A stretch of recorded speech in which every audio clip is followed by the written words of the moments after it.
Iranians in Switzerland. But is the peace deal in jeopardy? This week starts right now. Shaky agreement. Just as long as they're behaving, I really don't care that much. The vice president touches down in Switzerland to meet face-to-face with the Iranians. I think we're hopefully making progress on the nuclear issue. This after Iran said it has closed the Strait of Hormuz, blaming attacks by Israel into Lebanon. The U.S. says the strait is open. So which is it? We'll ask Energy Secretary Chris Wright. Bipartisan backlash. Giving billions of dollars to theocratic lunatics who want to murder us is an exceptionally bad idea. What Trump has done in Iran is the art of the disaster. Jaw-dropping, horrific surrender. That's what Obama's national security advisor, Susan Rice, is calling the deal. She joins us live, a This Week exclusive. We need a Democratic Party with backbone. The roundtable on calls for a Democratic Party shakeup. Revolutionary beer. So we're here on Fifth Avenue in New York to give you a look at a piece of American history more than 250 years old. Brewers in Brooklyn have dusted off George Washington's beer recipe. We check out the new Liberty Lager.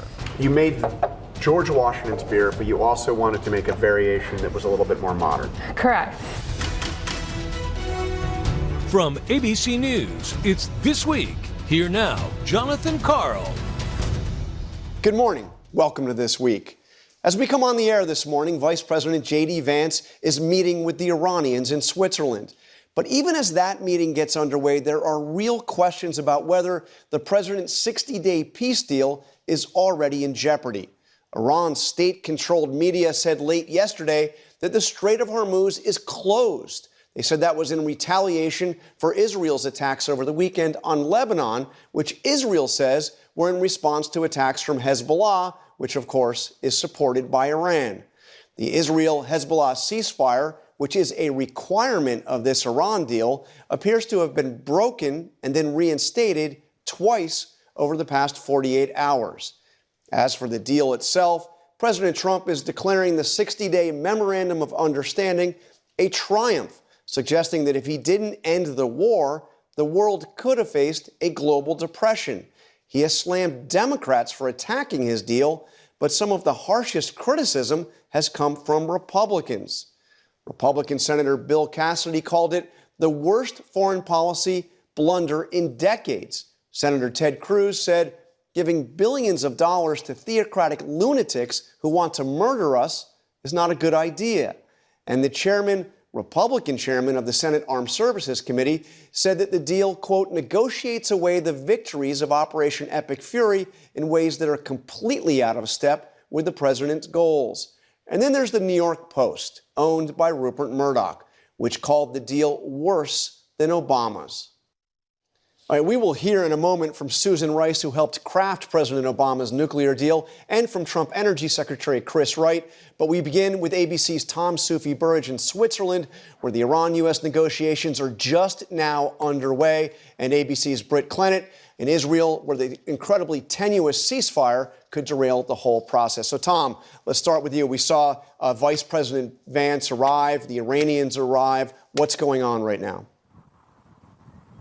Yeah, John, I think we had some pretty bold and big language from the Vice President as he kicked off those talks at a luxury resort just around the corner from here, calling it a historic day, asking whether Iran and the US can turn a new leaf, transform their relationship, change things in the Middle East. But I think there was also recognition, John, from the Vice President about the more pressing issues at hand, namely reopening the Strait of Hormuz and also securing a ceasefire in Lebanon. Take a listen to part of what the Vice President said just moments ago.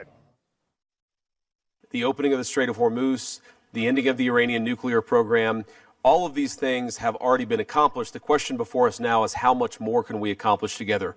Can we turn over a new leaf? Can we change relations in the Middle East permanently?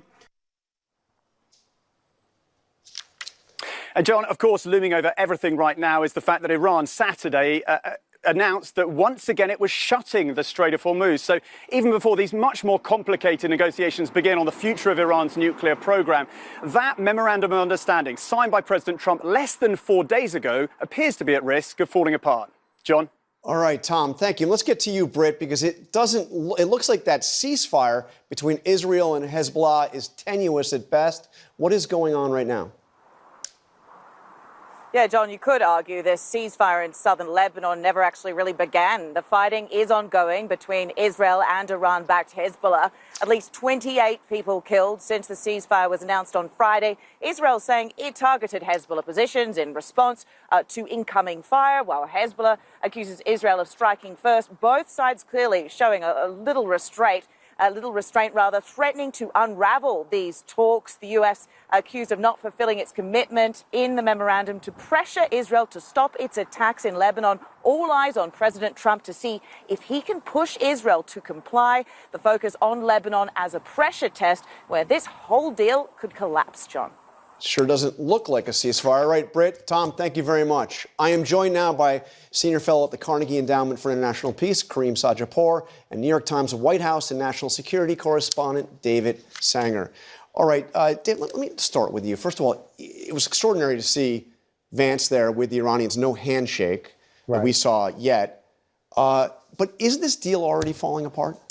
Well, first on the handshake, I don't think either one of them really wanted to see that. Vice President Vance wouldn't want that photograph repeated if he runs for president, as seems likely, and the Iranians have some significant elements to that.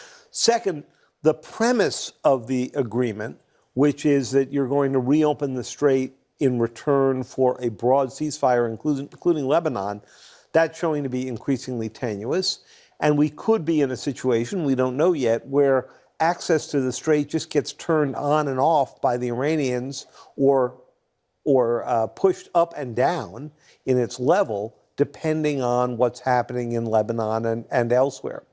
But then the vice president said something in that clip that really did kind of astonish me. He said that the ending of the Iranian nuclear program, all of this has been accomplished. Well, actually, none of this has been accomplished. There's 14 paragraphs of a deal. It has one paragraph on the nuclear program. It deals with one of the four big nuclear issues. Further enrichment isn't discussed. Closing nuclear facilities isn't discussed. Inspection isn't discussed. The one thing that's in there is saying that Iran will not obtain or develop a nuclear weapon, which, of course, was in the Obama deal in the first paragraph. And in 1970, when they signed the Nuclear Nonproliferation Treaty. Kareem, you are out just now with a very interesting piece in The Atlantic. I want to read a quote from that. Embedded in this document, this memorandum of understanding, is a new gamble that if Iran's revolutionaries can't be dislodged by force, they might instead be bribed to abandon their identity. What did you mean by that? So Trump's first big gamble was the hope that you can bomb Iran into submission.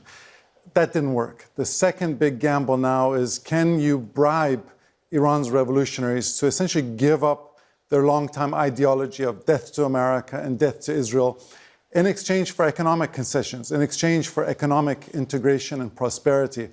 And the reality is that this is a regime which actually fears global economic integration. It believes it stays in power because of its revolutionary ideology, which is the glue that keeps the security forces together.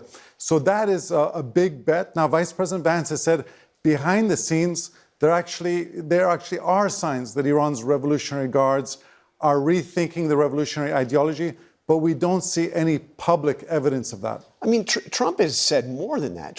President Trump has said that this new regime, which he says is new because the supreme leader was killed and his son is now in charge and some of the other leadership has been killed. But is there any evidence that this new regime has moderated the way that the president has said?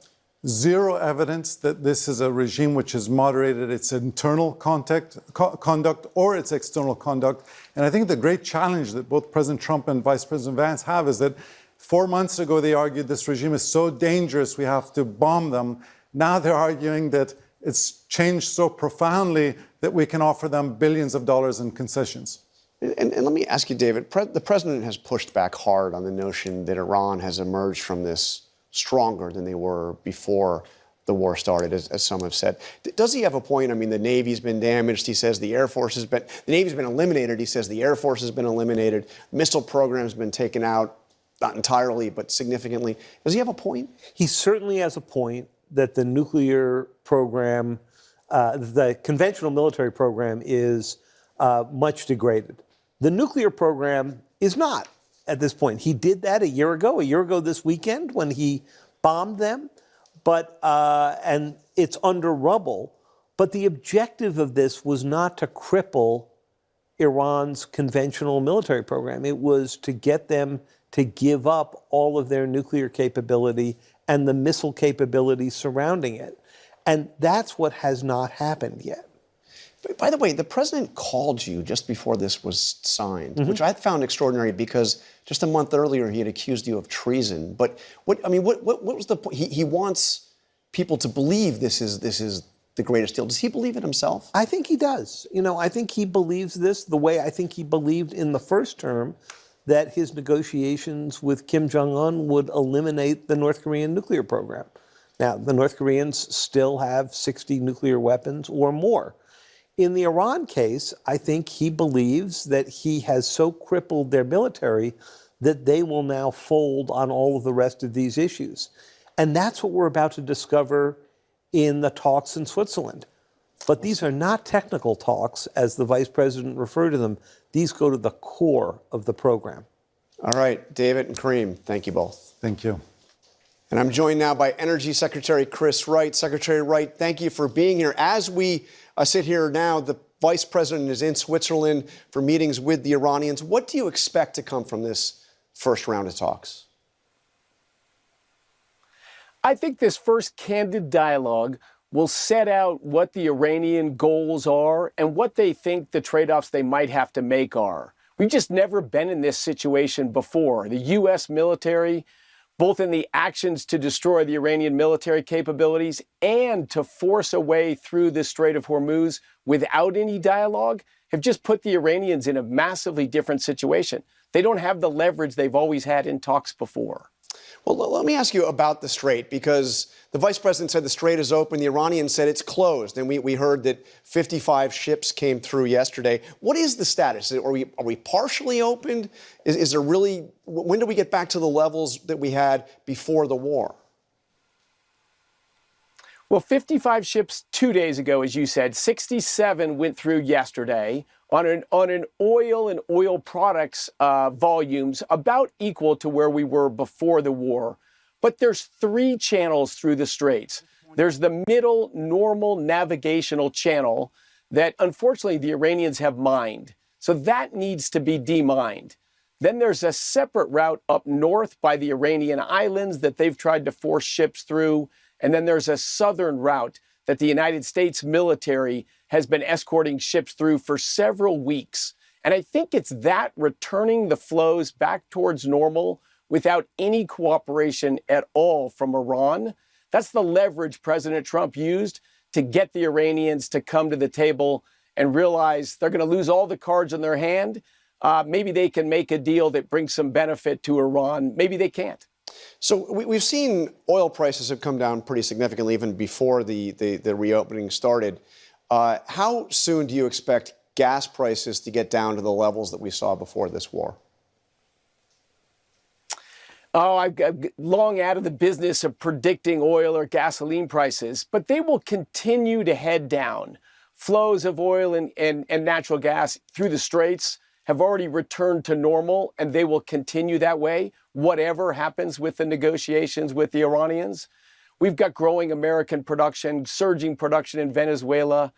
We've got cooperation with all the other energy producers of the world. So I think Americans can expect continued declines in energy prices. But let me, the other question is what happens if it falls apart? You just said if it falls apart, we'll still see declining prices.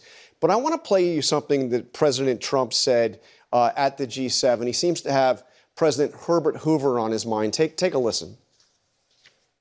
The one president I did not want to be was the late, great Herbert Hoover. Rather than possibly going into a depression, rather than having your favorite president be Herbert Hoover, that was always the one I didn't want to be. I mean, what he's saying there, and he has said a few different times, is that if we go back to a state of war with Iran, we face the risk of global depression. Is that not true? Look, the president No, I don't. Well, look, the president has been advised all along, despite the media proclamations, that there was enormous risk to energy flows to engage the Iranians on their nuclear program in a military fashion.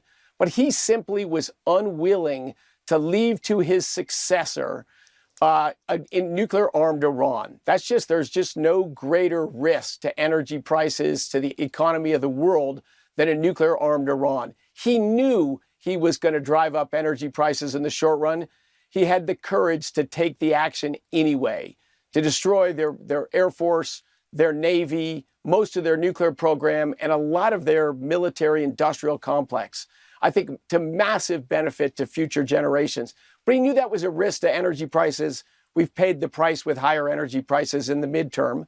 And then we have worked with our military focused on restoring flow with or without the Iranians to reduce their leverage and get to a good answer. But he knows the risk he's playing with. He took those chances, and the Americans win by it. And he seemed to be saying he couldn't go further because the risks would have been even greater. But let me move to another thing.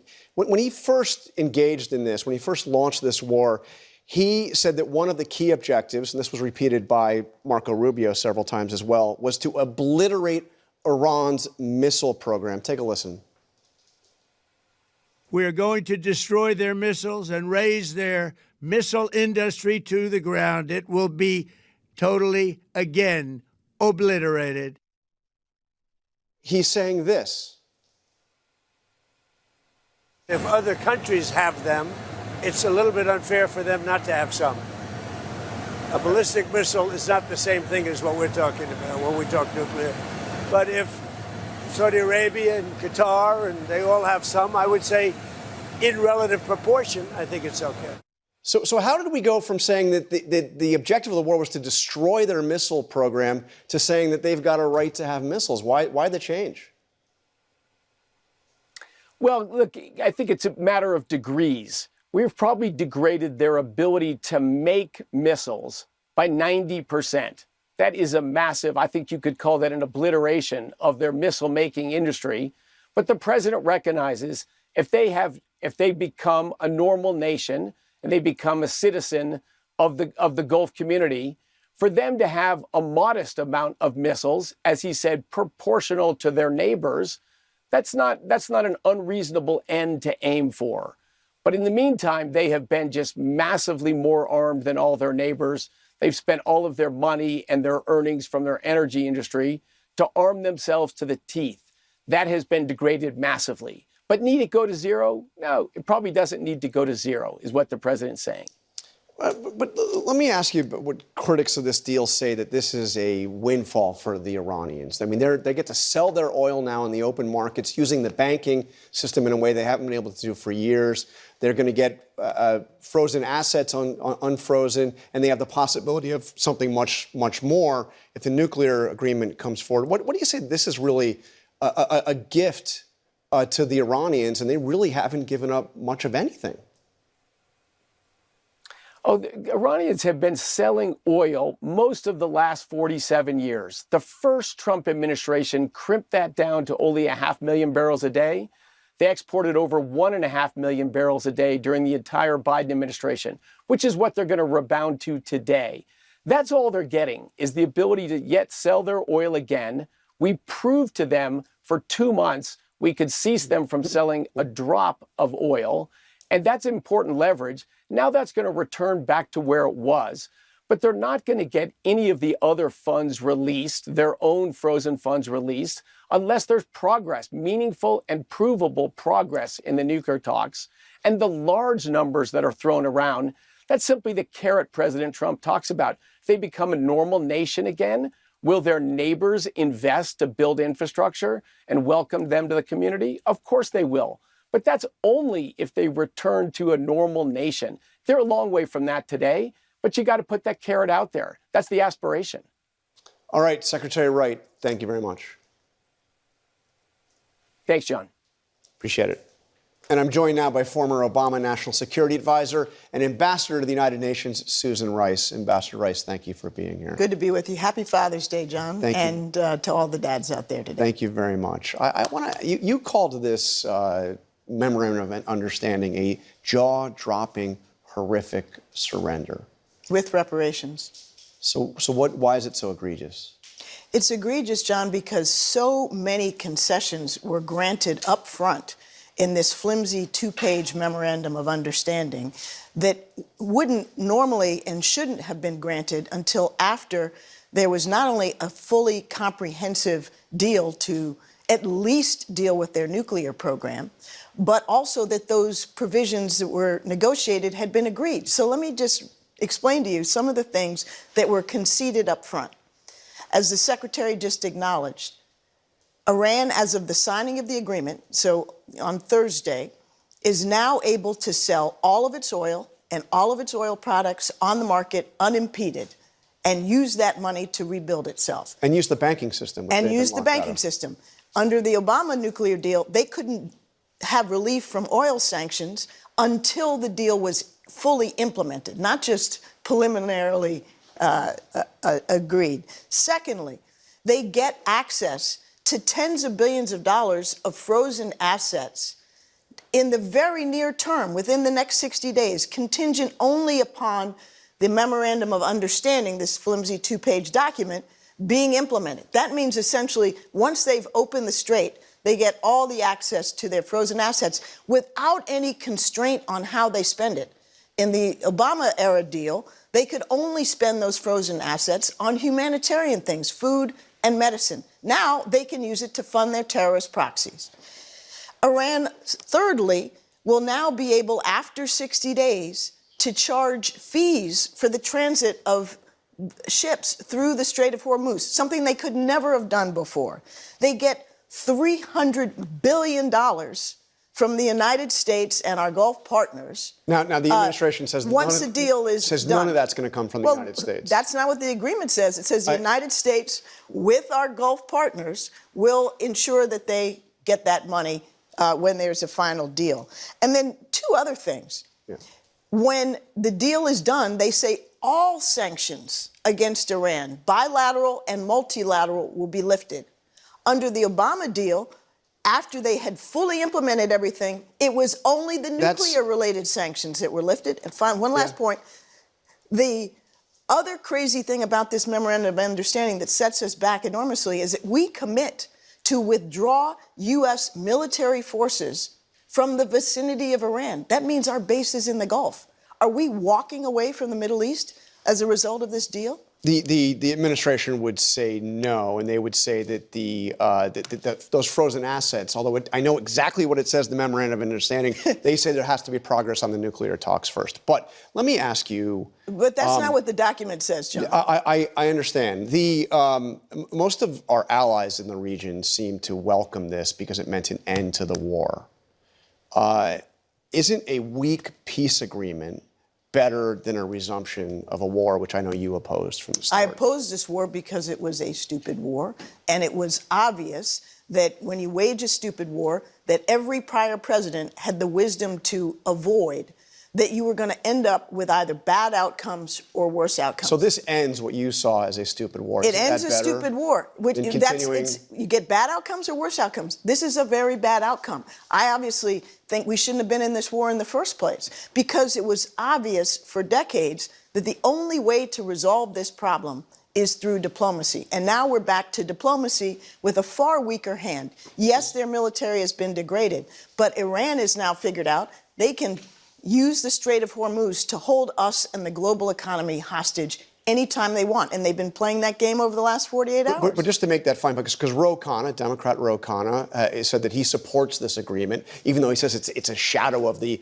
one you helped negotiate with for President Obama, or helped put together for President Obama. But he says he supports this because it ends the war, and that's the important thing. We shouldn't be in this situation, John. This was an extraordinary strategic blunder. We are in this situation.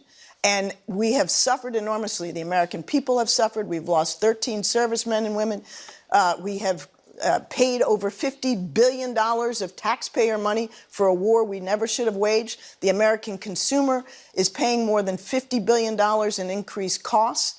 Our standing in the world is weakened. And we've shown that when the United States, the greatest military on the face of the planet, and the Israeli army, the Israeli military throw the kitchen sink at Iran, they can be left still standing, which weakens us globally. Let me ask you, one of the real tragic things in all of this is the Iranian people, the Iranian opposition, which rose up while you were in the Obama administration and rose up again now, and have just been brought down and see no hope. Do you think we'll ever actually see reform and regime change or political reform in our lifetime in Iran? We're certainly further away from that now than we have been for a long time. First of all, the suffering of the Iranian people has been horrific in the context of this unnecessary conflict. And now we have a supreme leader who's 30 years younger than his father, radical, in power indefinitely, and we've walked away. President Trump said, help is on the way to the Iranian people when they needed it most, and now we say we don't care. So before you go, I want to ask you about the way President Trump and Vice President Vance have been talking about Israel and the Israelis. Here, let's take a look at just what J.D. Vance said last week.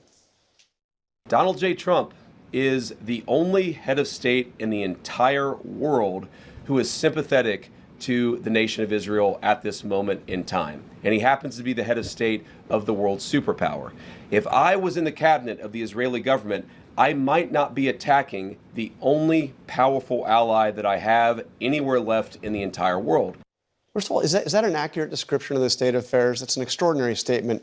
You said Trump is the only head of state sympathetic to the nation of Israel, that the United States is the only powerful ally that Israel has in the entire world. Is that true? You know, I think that was an extraordinary statement, and I'm sure it shocked a lot of people, particularly in Israel. But, you know, one of the outcomes of this is, you know, as Prime Minister Netanyahu has himself publicly acknowledged on many occasions, he has tried to persuade many prior presidents to engage in war with Israel against Iran, and promising that would result in regime change and an end to Iran posing any threat. What we've got as a result of that war, which President Trump was the first to take the bait on, what is a strengthened Iran in terms of its geopolitical stature in the region, not militarily, conventionally in the short term, but its nuclear program is fully intact. There is nothing in that agreement that requires that the nuclear material, the dust, as the president likes to call it, will be removed from Iran. It will or can destroyed. Stay there Just has to be and diluted. stay in place. So. But the Israelis have suffered the most because now, you know, this administration, if you take the president and the vice president's words, has basically said to Israel, your concerns are not ours. All right, Ambassador Rice, thank you very much for joining us this morning. When we come back, a feud between the U.S. and one of America's top allies intensifies, all over a supposed photo request with the president. We'll come right back. They have a new group of leaders that I think is, actually, I think they're smarter. I think they're very smart. I think they're far less radicalized, and I think they're really good. They love their country. Frankly, I think it's regime change. I think they're going to behave much differently. I think they see a different way of life that they were never exposed to. All right, welcome back. The roundtable is here. Former New Jersey Governor Chris Christie, former DNC Chair Donna Brazile, Bernie Sanders' 2020 campaign manager Faz Shakir, and SCOTUS blog editor Sarah Isgur. All right, Chris, I want to start with something that Jim Garrity of the National Review said about J.D. Vance and his predicament as he's here meeting with the Iranians. Garrity writes, a vice president who apparently never wanted to start the war now gets the job of selling the country on a deal with one of the world's most untrustworthy and treacherous regimes. You almost have to feel sorry for Vance, almost. I mean, this is a tough position for him. Well, let's put all this in context, right? I give the president all the credit in the world for the June bombing of the nuclear sites. But now we get to February. He tells us this is about regime change, unconditional surrender, eliminate the nuclear threat, and eliminate their missile capability. That's what he tells us. He then does 5 weeks of war, less than what the Pentagon wanted him to do, and then he stops. And he stops and fills the air with a whole bunch of empty threats about when he's going to restart. Then he gets to the point where the Iranians have him in a corner. because of the economic calamity that's caused by something that apparently his geniuses in his national security team didn't anticipate, that they would close the Strait of Hormuz. How they didn't anticipate that, John, I don't know. So now he has to make a deal because he feels the economy in the United States crumbling beneath him. And what's he do? He gives them the option of opening or closing the Strait of Hormuz based upon their interpretation of whether they have to work it out with Oman. Right. Us and Israel are complying. Us and Israel, not a party to the agreement. He gives them a $300 billion bribe offer. He unfreezes all of their assets. He gives them their oil profits back, which is $35 to $50 billion a year. On top of it, he doesn't prevent them from charging service fees to go through the strait, which JP Morgan says could be $60 to $90 billion a year. And now to end where you started, he hands over the negotiations to a naive and inexperienced vice president and two other guys who would be better buying you an office building in Alexandria than negotiating this. And let me say this, he's gone from America first to Iran first. All right, but Faz, let me ask you. I talked to Susan Rice about what Ro Khanna said, which Ro Khanna said, I support this. I mean, I don't think it's a good deal. It's not as good as what Obama did, but it's better than continuing the war.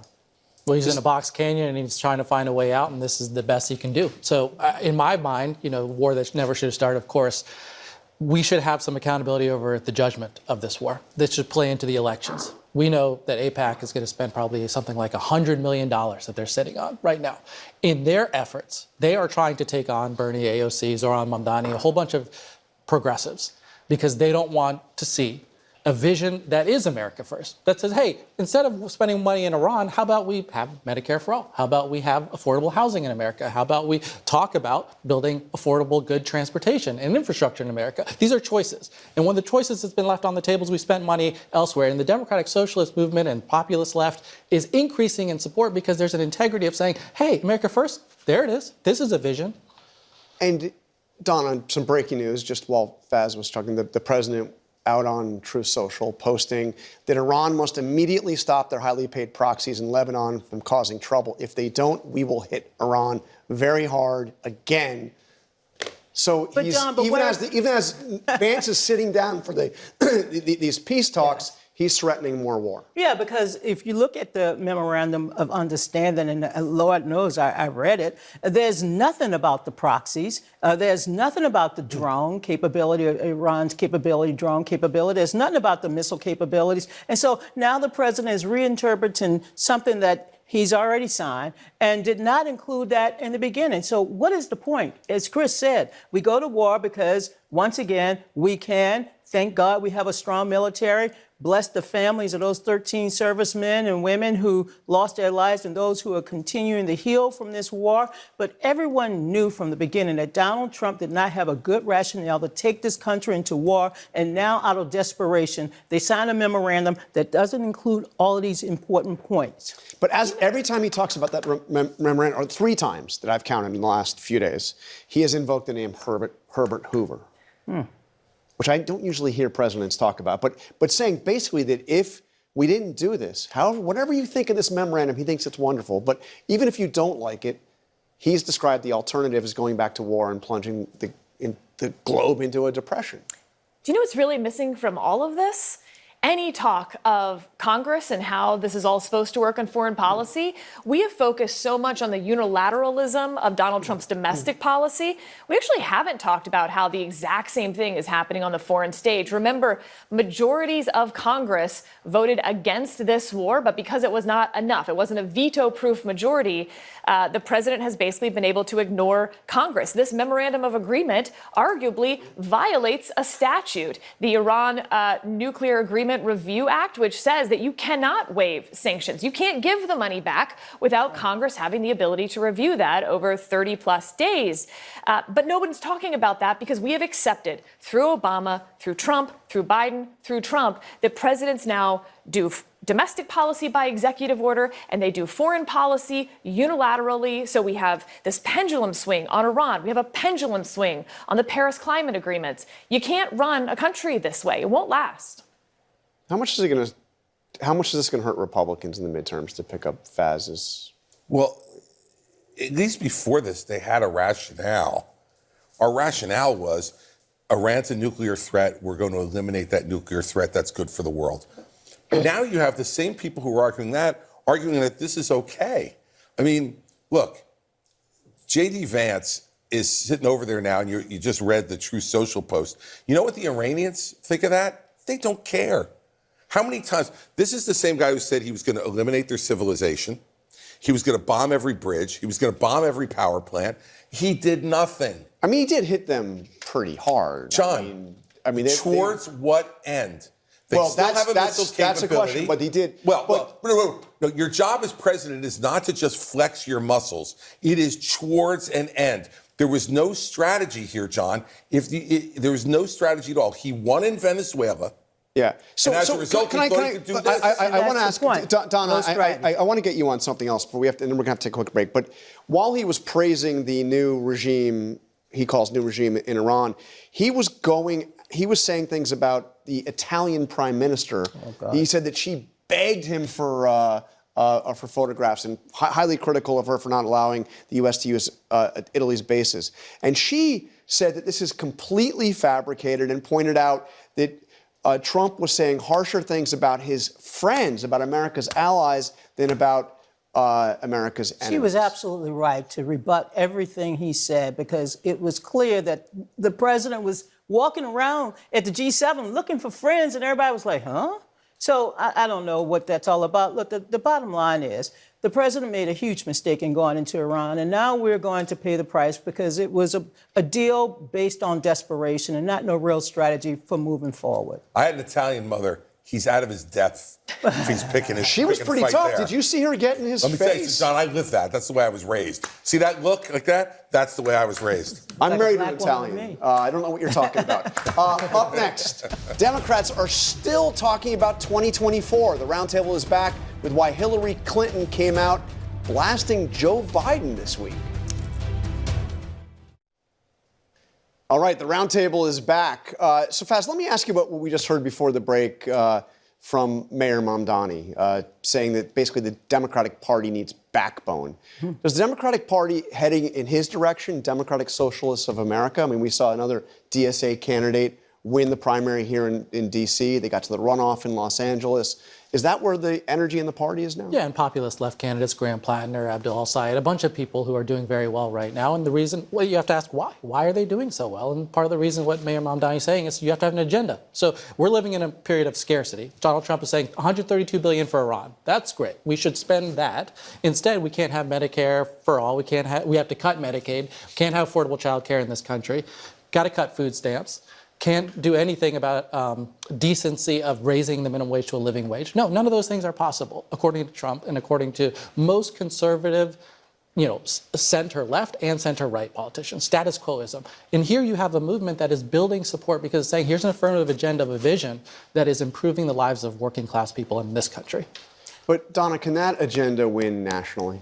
Look, the affordability agenda has many voices, and at a time when the Democratic Party is still searching its way out of the 2024 campaign, I feel like every week we're in the coroner's office reviewing another autopsy. It's not just about your spine or your brain or your heart. It's about making sure that you have an agenda that inspires the American people, whether you live in Washington, D.C., Seattle, New York, that, yeah, they may be moving in that direction, but most Democrats are pragmatic. They're centrist. They're also bold in their solution. They understand that progressives want a voice within the party. But I don't believe that this so-called energy is going to carry us forward unless we can build coalitions, and coalitions that can earn us the votes of the American people. Chris? Look, this is fine. In this post-2024 period, for the rise of folks like Mamdani, they have to show they can actually do the job. He's in the easy part right now. He gets to give speeches. He gets to wear a Knicks jersey. He gets to, run a parade, which I was there. It was sketchy in terms of the way the city helped him run. He's off to a pretty good start, though, isn't he? But, John, I mean, It's like, even he's off to a pretty good start. What does that mean? He has not yet accomplished any of what he talked about in his campaign. He's been in office. Child care expansion has occurred. Potholes are being fixed. Snow shoveling occurred. You've driven to New York. Potholes are being fixed. Of course I did. Just was there yesterday. And that's why, if you want to believe the rhetoric the Mamdani people put out, they're fixing things. He hasn't done anything yet. I'm not saying he can't. He has not. So to say he's off to a good start means he hasn't thrown up on his shoes. Well, congratulations. That's a great thing. And he can run a rally for a team that wins the NBA championship. Great job. What he's saying right now is all rhetoric and no accomplishment. And I think what Democrats have to show, especially if they get Congress back this fall, is that they can accomplish some things. And the Sanders wing of the party has never shown that they can accomplish anything. Big speeches, no accomplishments. There's a finger wag here going on of elites who say, hey, look at these dumb people. Look at this Mayor Mamdani not doing anything. Look at the people of New York. What are they saying? His unpopularity has been increasing. Why? Just be curious about it. Why do regular working class New Yorkers, some people who voted against him, are saying, hey, I like this guy. What's he doing? He wakes up every day with a sense of integrity of saying, I'm going to improve your life. I'm focused on you. Yeah, I could be worried about Ken Griffin. I could be worried about private equity. I could be worried about Michael Bloomberg. But I'm worried about you. And I'm going to try to work on things. And you and I know, like, you've had a tough job as mayor or governor of New Jersey. It is hard to be a person in charge. And yet, while he does it with integrity, a desire to improve working class people, he's focused on the underdogs. And I think it's working. And let me ask, so he's talking about the party getting together. I want to play what Hillary Clinton said this week. Let's listen to this. This is about Joe Biden. He made a terrible mistake. He made a terrible mistake for himself, his legacy, and for the country. We would have had a real contest. And very sadly, I believe whoever emerged from that contest, whether it was the vice president or a governor or a senator or anybody else, would have beaten Donald Trump. Back at the coroner's office, December 1st, 2022, I was there at a DNC meeting when Joe Biden announced that he wanted South Carolina to go first. That was the early sign that Joe Biden was running. We spent most of 2023 arguing about it, and then we went into 2024. We can look back all we want at what happened. The fact is, Kamala lost, President Trump regain the White House, and Democrats have to really figure out how to move forward and how to rebuild a party and a coalition that can govern. This is a very dangerous time for the Democratic Party. I would compare it to the Republican Party in 2012 when Mitt Romney loses, and what the Republican base learned from that. And when you were at the RNC. I was at the RNC for that autopsy. They did not learn to build coalitions. Instead, it fuels the Tea Party movement on steroids. That is what is going to give rise to then Donald Trump defeating the Republican Party before he defeats Hillary Clinton in 2016. The Democratic Party is at a turning point where it could cease to be the Democratic Party. All right. We got to take up next. Scottish soccer fans drank Boston's Sam Adams tap room dry this week. That's right. They literally ran out of their flagship beer while celebrating their nation's first World Cup game since 1998. Although Sam Adams is one of America's most popular beers, the Boston Brewer wasn't the only founding father with the title Brewer Patriot. We're back in 2 minutes. The archives of the New York Public Library are filled with treasured artifacts from American history. Some of those treasures are now on display on an exhibit called Declaring America, 1776 and Beyond, including one of the first copies of the Declaration of Independence. But we got to look at one of the most prized items in their collection, and one that is still behind closed doors, a little-known piece of American history. So we're here on Fifth Avenue in New York to give you a look at a piece of American history more than 250 years old from America's founding father that is just now being brought to life. George Washington is a man of many titles, but there's one you might not know about. George Washington's notebook? That's right. On the very last page of a notebook older than America itself is a special recipe. This is the notebook that he wrote in during the year 1757. So this is George Washington as a British loyalist. Long before Washington was the commander-in-chief of the Continental Army, he was a brewer. It says to make small beer. And then the question is, what is small beer? What is small beer? So small beer was a sort of a lower ABV Lower version alcohol. of beer. Yes. It was not a malt liquor. No, it it was was not a, one of those IPAs that's 11% alcohol. not a lager, not an ale. It was not something that you drank with the goal of being intoxicated. What this is a safe method of being hydrated. When the New York Public Library acquired Colonel George Washington's notebook more than a century ago, at first they were unaware of the uniqueness of what they had purchased. The amazing thing about this, I mean, this is Washington's recipe. This is in his handwriting. This is what he made as a 25-year-old colonel. And this has been in the library's collection for over 100 years. To begin making the beer, you first boil the water, and in the process, ensure it is safe to drink. This would have really been an essential public health tool, which is not really how we think about beer these days. And you don't want a drunk army either, but this was a low alcohol beer. This was like a 1% or something. 1% ABV. To mark America's 250th birthday, the library decided to put Washington's recipe to the test. To make it happen, they turned to Talea, a women-owned and founded brewery based in Brooklyn. We made the trip across the East River to check it out ourselves. You decided to make George Washington's beer? Yes, because when the New York Public Library asks you to do something, you do it. They can be very intimidating. Yeah, right. But in the 269 years since Colonel Washington put his recipe down on paper, a lot has changed about the brewing process. Our brewing team definitely dug in, especially on the technical side and the different variations of fermentable sugars that could be used. Washington's recipe used molasses as the fermentable ingredient, something that's not used today. His recipe also left some specifics to be interpreted. I think he says to use like a quarter of yeast. Like what? A quarter of what? Correct. A quarter pinch, quarter handful. Sticking to Washington's recipe creates a beer that tastes and looks different from beers today. It doesn't really look, like appetizing. Yeah, right. It looks like it could have been left over from one of George Washington's collections, but this is fresh. It is fresh. All right, George Washington. Not bad. I mean, unusual. I will say, a little bit unusual. As expert brewers with access to beer-making tools Washington couldn't have dreamed of, the women of Talea knew that they'd have to tweak that recipe to make something more palatable to the modern drinker. You made George Washington's beer, but you also wanted to make a variation that was a little bit more modern. Correct. So kind of a cousin of George Washington's beer. A more modern approach. Now that's a good beer. Fantastic. Appreciate it. That's all for today. Happy Father's Day. Check out World News Tonight and have a great day. This Sunday, the price of peace. President Trump strikes a deal with Iran to quickly end the war. Then it's a memorandum of understanding. If it doesn't get done in 60 days, that's all right. We go back to bombing. But as Iran stands to gain access to billions in economic relief, did the president give away too much? Iran's left stronger.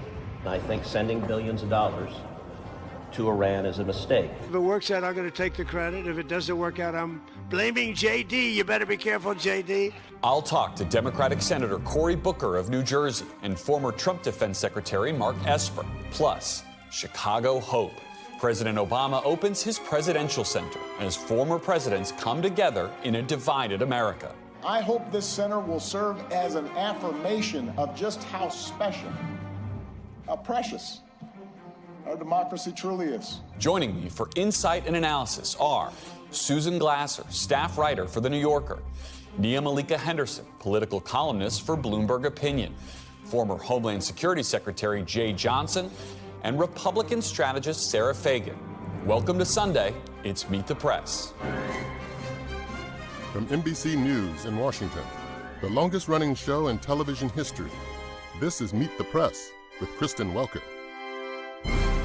Good Sunday morning. I'm Garrett Hake in for Kristen Welker as she recovers from a medical procedure. She's doing well and plans to be back soon.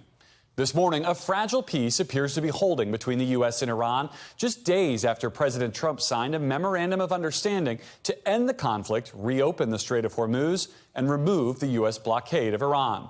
You signed the MOU? It's signed, yeah. Signed? signed it in Versailles. There are conflicting reports about whether the strait is open or closed after Iran accused Israel of breaking the ceasefire agreement by continuing its strikes against southern Lebanon. Overnight, Vice President J.D. Vance arrived in Switzerland to continue talks with Iran.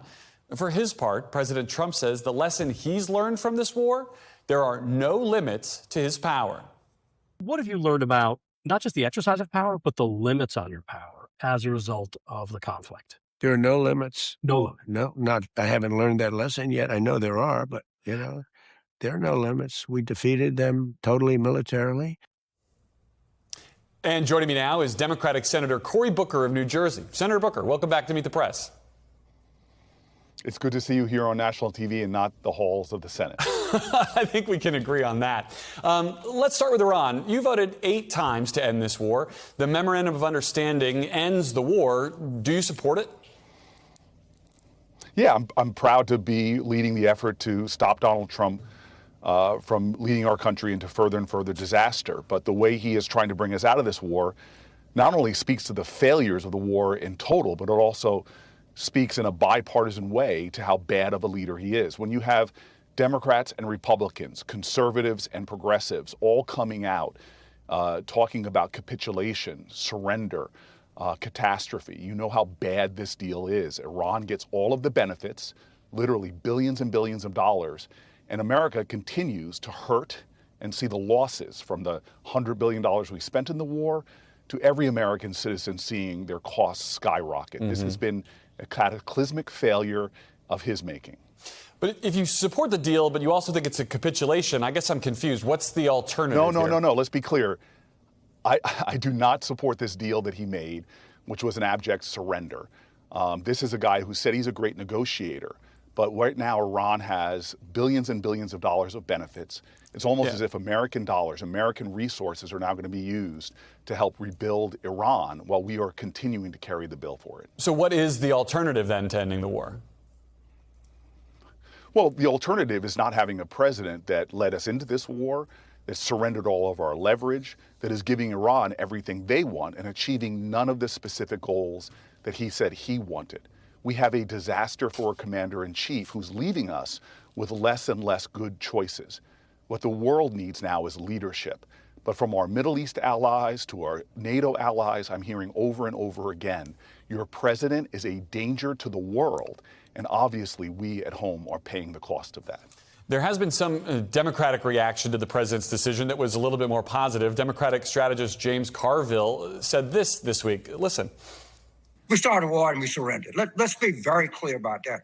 And let's give Trump credit where credit's due. He did what Lyndon Johnson did not do in Vietnam. Just get out. I think the best thing Biden ever did was just leave Afghanistan. And I'll give Trump credit. He saw this thing was going the wrong way, and he just quit and got out. And sometimes you got to do that. So there's a lot to chew on there, but does President Trump deserve any credit for trying to end this war now rather than escalate it further? That's like giving somebody credit for literally an arsonist starting a fire and getting credit for running out of the burning building. This president has led this nation into a disaster. We have surrendered our power. We have capitulated to the enemy, and they now are mocking us. Look at everything that's coming out of that country, from their internal dialogue all the way to what they're saying publicly. They know that they've won this, and they know Donald Trump is perhaps on the world stage right now the biggest loser with egg on his face. We need to curtail this chaotic, corrupt, and cruel president. We need to have checks and balances on his power. I'm really sorry that congressional Republicans, from the start of this war, has allowed him to do everything he wanted to do. And now they're crying foul because they don't like the results. Shame on Congress. It's time we get a Congress that will stand up to this president. We've certainly heard a lot more pushback from your Senate Republican colleagues to this deal than I think we're used to hearing to actions the president takes. Do you think this could be a turning point in his relationship with his own party? God, I hope so. Again, this is not left or right for me. It's about stopping a president who has taken health care away from millions of Americans, who's jacked up our prices, who's caused considerable pain, letting billionaires continue to be bigger in polluting and bigger in getting all of the tax breaks, while we as Americans as a whole are paying more and more and more. We need an America that stands up to this president, and I don't care if it's a Republican or a Democrat. Congress needs to start being strong. Now, I don't expect that from the kind of leaders in the Republican Party in Congress. That's why this midterm election is so vital. This midterm election is not about left or right. It's about right or wrong. It's about stopping a president that's out of control and hurting Americans. I want to talk about the midterms more in a second, but I have one more question for you about this peace deal. NBC News is reporting that U.S. intelligence officials are warning that Israel could take steps to undermine the emerging Iran agreement. Israel was a U.S. partner in the conflict. Do you see them as a reliable partner in the peace negotiations? Look, between Israel and America, we have two criminal presidents. Ours, who's been indicted convicted over 30 times for criminal convictions, and theirs, who's embroiled in his own corruption, his own trials. These are two failed world leaders. And yes, we should be very worried about both of these leaders continuing to upend any kind of viable pathway to peace in the Middle East. These are both failed leaders that I cannot wait until they're off the world stage. All right, let's talk a little bit about the Democratic Party. I know you and most Democrats would prefer to move on entirely from the 2024 election, but former Secretary of State Hillary Clinton has reopened the debate about what went wrong, weighing in on former President Joe Biden's decision to run for re-election. Listen. He made a terrible mistake. He made a terrible mistake for himself, his legacy, and for the country. I believe if he had kept to that plan and said in, say, the late summer of 23 that he wasn't going to run, that he was going to pass, the torch to the next generation, we would have had a real contest. And very sadly, I believe whoever emerged from that contest, whether it was the vice president or a governor or a senator or anybody else, would have beaten Donald Trump. Do you agree with that assessment, Senator? Look, this is what I believe in, and this is what my unyielding focus will be until November, because we have 5 months left. This week alone, I'm going to be in Texas for Tallarico. I'm going to be in Ohio for Sherrod Brown. My urgency and my focus is not looking at the past. It's doing everything I can in the present to secure a better future for America, and that's getting as many new leaders elected as possible so we can take back the House and the Senate. One of those opportunities to elect a new leader is in Maine. We have a competitive contest. Democrats just nominated Graham Plattner. Despite past offensive comments about a tattoo past offensive comments, he's got this tattoo that's associated with a Nazi symbol. He also said he didn't understand its meaning. He's covered it up. And he's also faced allegations from former girlfriends of abusive behavior, which he denies. Do you think Graham Plattner has the character to serve in the United States Senate? Well, this is what campaigns are for. He certainly has a lot of issues and a lot of questions to answer and address. And I think the people of Maine are going to give a lot of examination to this going through in this election. For me, I certainly hope we pick up a seat here. For me and people of the state of New Jersey, dear God, we need to get the Senate back so we can start checking this out-of-control president.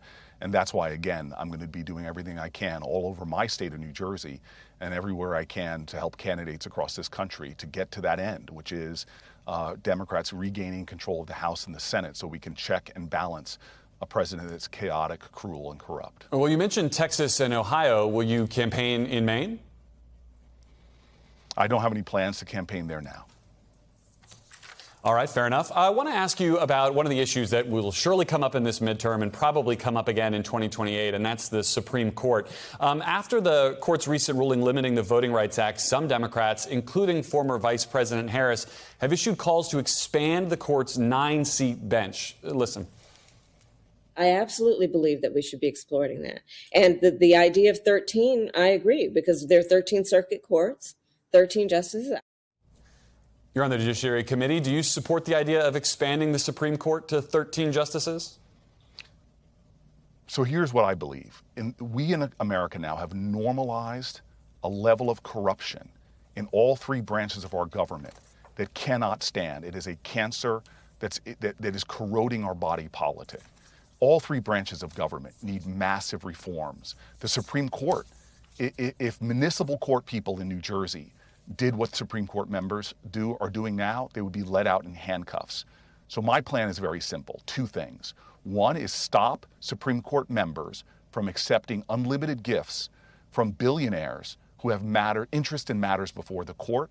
And number two, put term limits on Supreme Court members to 18 years so we normalize a system that is actually fair, that says every time we elect a president, they get two people on the Supreme Court. We stop people hanging on well past their prime and make sure that we have a court that operates with the kind of integrity and fairness that America deserves and should be a fundamental expectation from every citizen. So your policies are clear, but I just want to be clear also. Would you rule out trying to expand the court? I think the plan that I have would actually solve the problems that people who want to expand the court are trying to achieve. Give term limits of 18 years and put ethics laws on them. You would see quick changes to our court, many of whom have been on for more than 18 years, and you would actually have a court that serves the people and not the interests of the extraordinary billionaires that are showering members of those courts with everything from RVs to tuitions to gifts. All right, Senator, before I let you go, it is Father's Day. You've written about helping your father through his struggle with Parkinson's disease. How has that experience shaped what this day means to you? I have to say, I hurt every Father's Day now. I miss my dad. It's a hole that will never be filled. But his struggles with dementia and Parkinson's broke me apart like the millions, tens of millions of Americans right now who are caring for a father or a mother who are struggling with this disease. The one thing about these things that shatter us is actually they open us up and give us more points of connection. We are a nation that does not do enough for people who are at home caring for others. We need a national movement that really supports families that are dealing with Alzheimer's, dealing with dementia. We can do so much better as a nation, and it now is a personal driving cause of my life for us to give more dignity to those people who are caregivers and to those people who are in their final years. And to all the dads out there, to all the men, even who are not dads by biology, thank you for stepping up for our children. This nation needs strong men. And strength is measured most by how we love and care for others. All right, I'll echo that. Senator Booker, thank you for sharing that story, and thank you for joining us this morning. Thank you for having me. You bet. When we come back, former Trump Defense Secretary Mark Esper joins me next.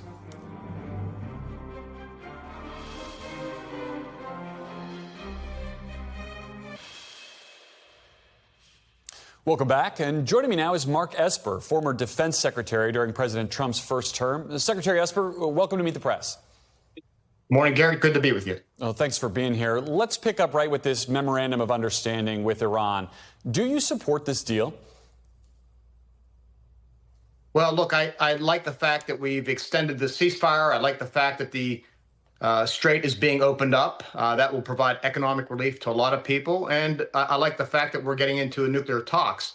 But that said, when I look at the MOU, there are many of the points that I have serious questions about and concerns about. So, I think in many ways it's a wait and see. My principal concern has been that it appears that too many of the incentives, in my view, have been given up front instead of later in the deal when we've seen much more progress on the nuclear aspects of whatever potential agreement comes from this. Do you think the administration is too trusting of the Iranians by structuring the deal in that way? Oh, I don't believe so. You look at many of the players on the team; they're experienced in foreign policy for some time. I don't think they trust the Iranians. Nobody trusts the Iranians. I think they put a deal on the table. I think, as the vice president said, let's give it a shot and see if it works. And in that regard, I'd say, yeah, there's a lot more of this football game to play out. We're maybe only in the second or third quarter. We have to get through, the opening negotiations today. Lebanon will continue to be a spoiler and threaten any talks. But at the end of the day, I think this will ultimately be scored on two things. What is the deal we get with the Iranians with regard to the nuclear framework, the nuclear aspects of this deal? And secondly, does the Strait of Hormuz return to the status quo ante? And I think those are two major questions right now that sit before us. And in fact, on the second item, I'm concerned about language in the MOU that suggests that maybe after the 60 days, Iran would retain some type of ability to impose fees on shippers. Well, I mean, let's dig into that a little bit more, because on the Strait this morning even, it's not totally clear if the Strait is open or closed. If Iran can still open and shut the Strait at will or charge fees on it, does that mean this agreement is worthless? Well, I think it would suggest clearly a strategic setback. We cannot allow the Iranians to control the Strait of Hormuz, much like we can't allow others to control the Strait of Malacca or the South China Sea or the Suez Canal. I'm sorry, not the Suez Canal, but the Bab el-Mandeb. So we cannot allow that to happen. And that's why I say this needs to play out. And, there's been some suggestions that there have been side agreements or gentlemen's agreements. We need to know what those are, but I think we need to let this play out a little bit and see what actually happens with regard to the Strait after the 60 days. Well, to that end, on the kind of strategic picture here, Iran's Deputy Speaker of Parliament has said, and this is a quote, "The Strait of Hormuz is Iran's atomic bomb." Do you worry that one of the legacies of this war will be effectively arming Iran with a more powerful weapon than they had before? Yeah, no, I certainly am. Look, in many ways, I don't want to suggest it is a nuclear weapon, because we cannot allow them to get a nuclear weapon. But it has presented a nuclear tool, if you will, that they can threaten to use it, and it is a reusable tool, unlike a nuclear weapon, that they can shut down the global economy, that they can coerce the Arab Gulf states, even impose, even to threaten the United States with regard to our military action. So in that way, they have discovered that they have a tool that they can use, and that they are willing to suffer the pain, and that maybe we are unwilling to suffer more pain than what they are. Is that a strategic defeat for the U.S.?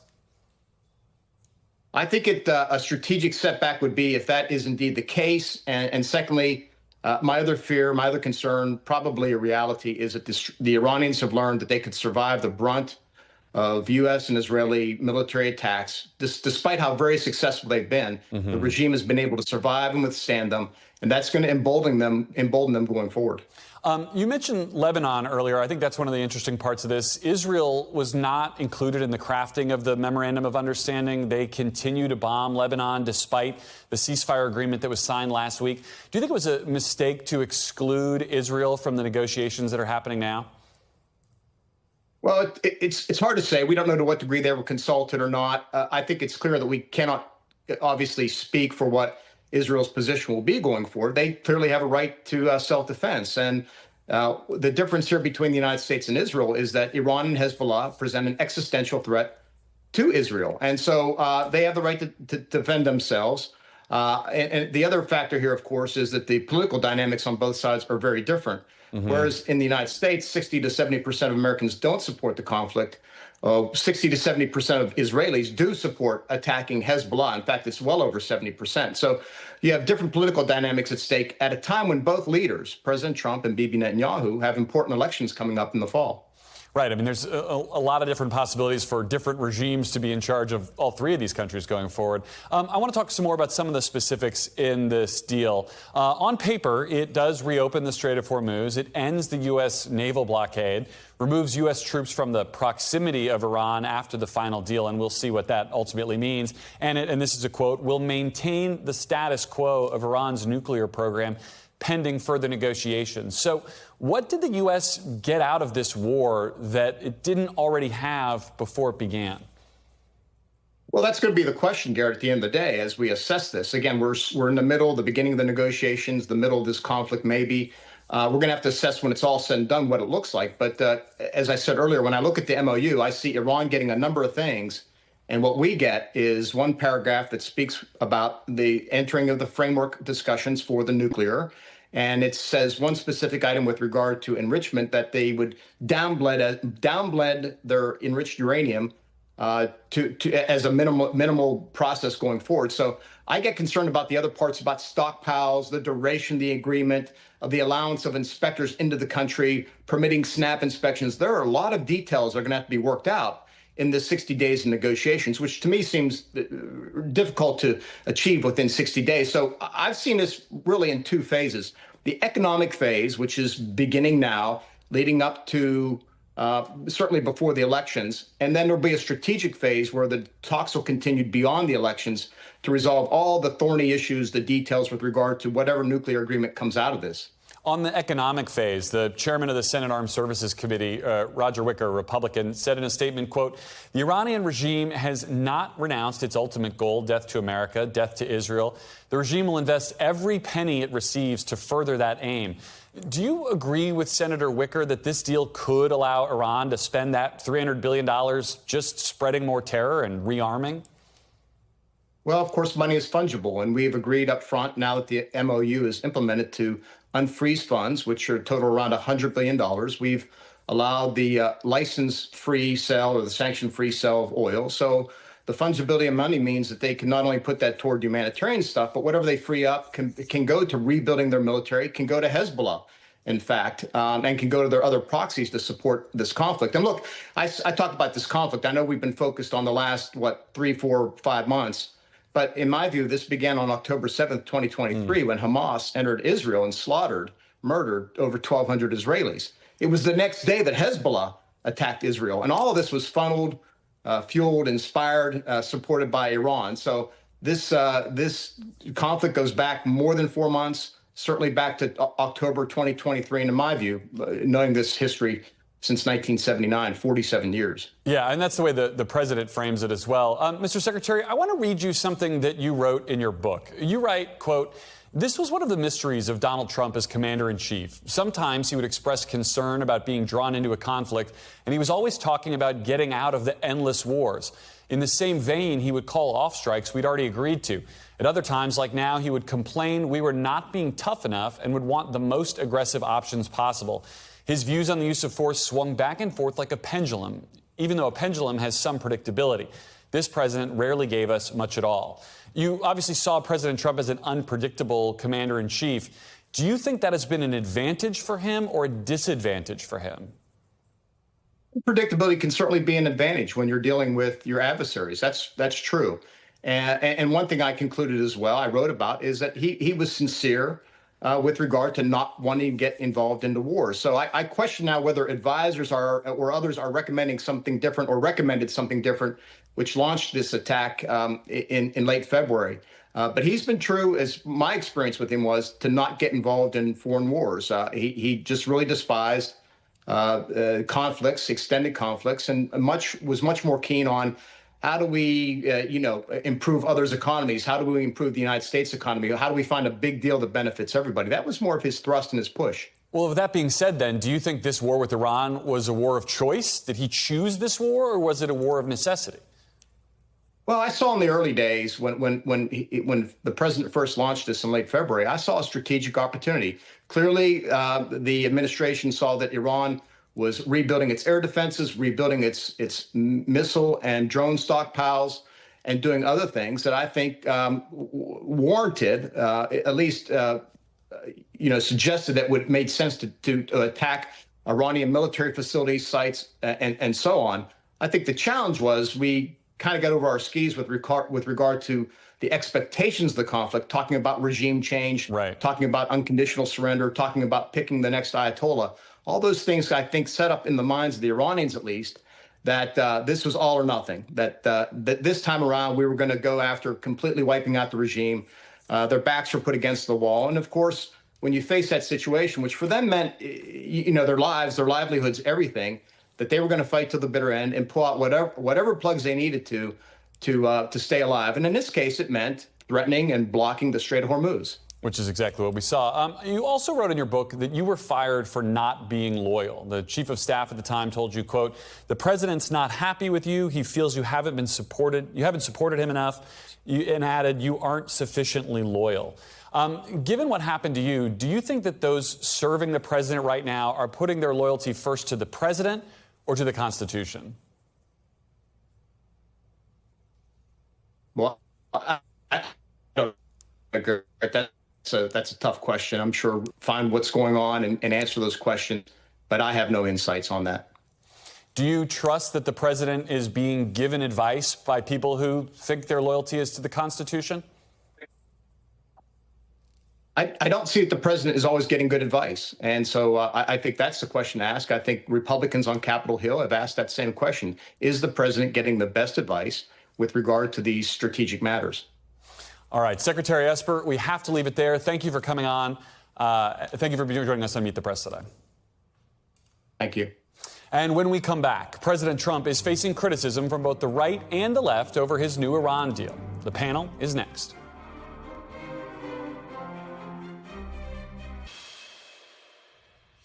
Welcome back. The panel is here. Susan Glasser, staff writer for The New Yorker, Bloomberg opinion columnist Nia Malika Henderson, Republican strategist Sarah Fagan, and Jeh Johnson, former Secretary of Homeland Security under President Obama.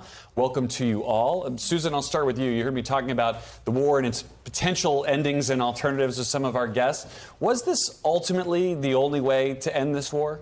Well, look, Donald Trump started out the war a little bit more than 100 days ago, saying that he was going to obliterate the Iranian nuclear program that had already been obliterated. According to him, he said he was going to change the regime. He said he was never going to end it except with unconditional surrender. What's remarkable is that in Washington, across the Middle East this week, the question is whether it was the United States itself that engaged in a form of unconditional surrender. The terms of this agreement, we can talk about them, essentially are very favorable to the Iranians. They come away with it with far more ability to control the strategic territory of the Strait of Hormuz. They come away from it with both Israel and America's partners in the Gulf being extremely concerned that they've empowered America's enemy. And by the way, the United States has spent billions of dollars, tens of billions of dollars on the conflict in order to get us to a place that arguably is much worse than where we started. Well, you heard Secretary Esper say we may only be in the second quarter of this, so there's more still to come. Nia Malika, this has now become J.D. Vance's problem to solve. You heard the president, as he was leaving the G7 earlier this week, joking, maybe not joking, that he would blame Vance if ultimately this turns into a failure.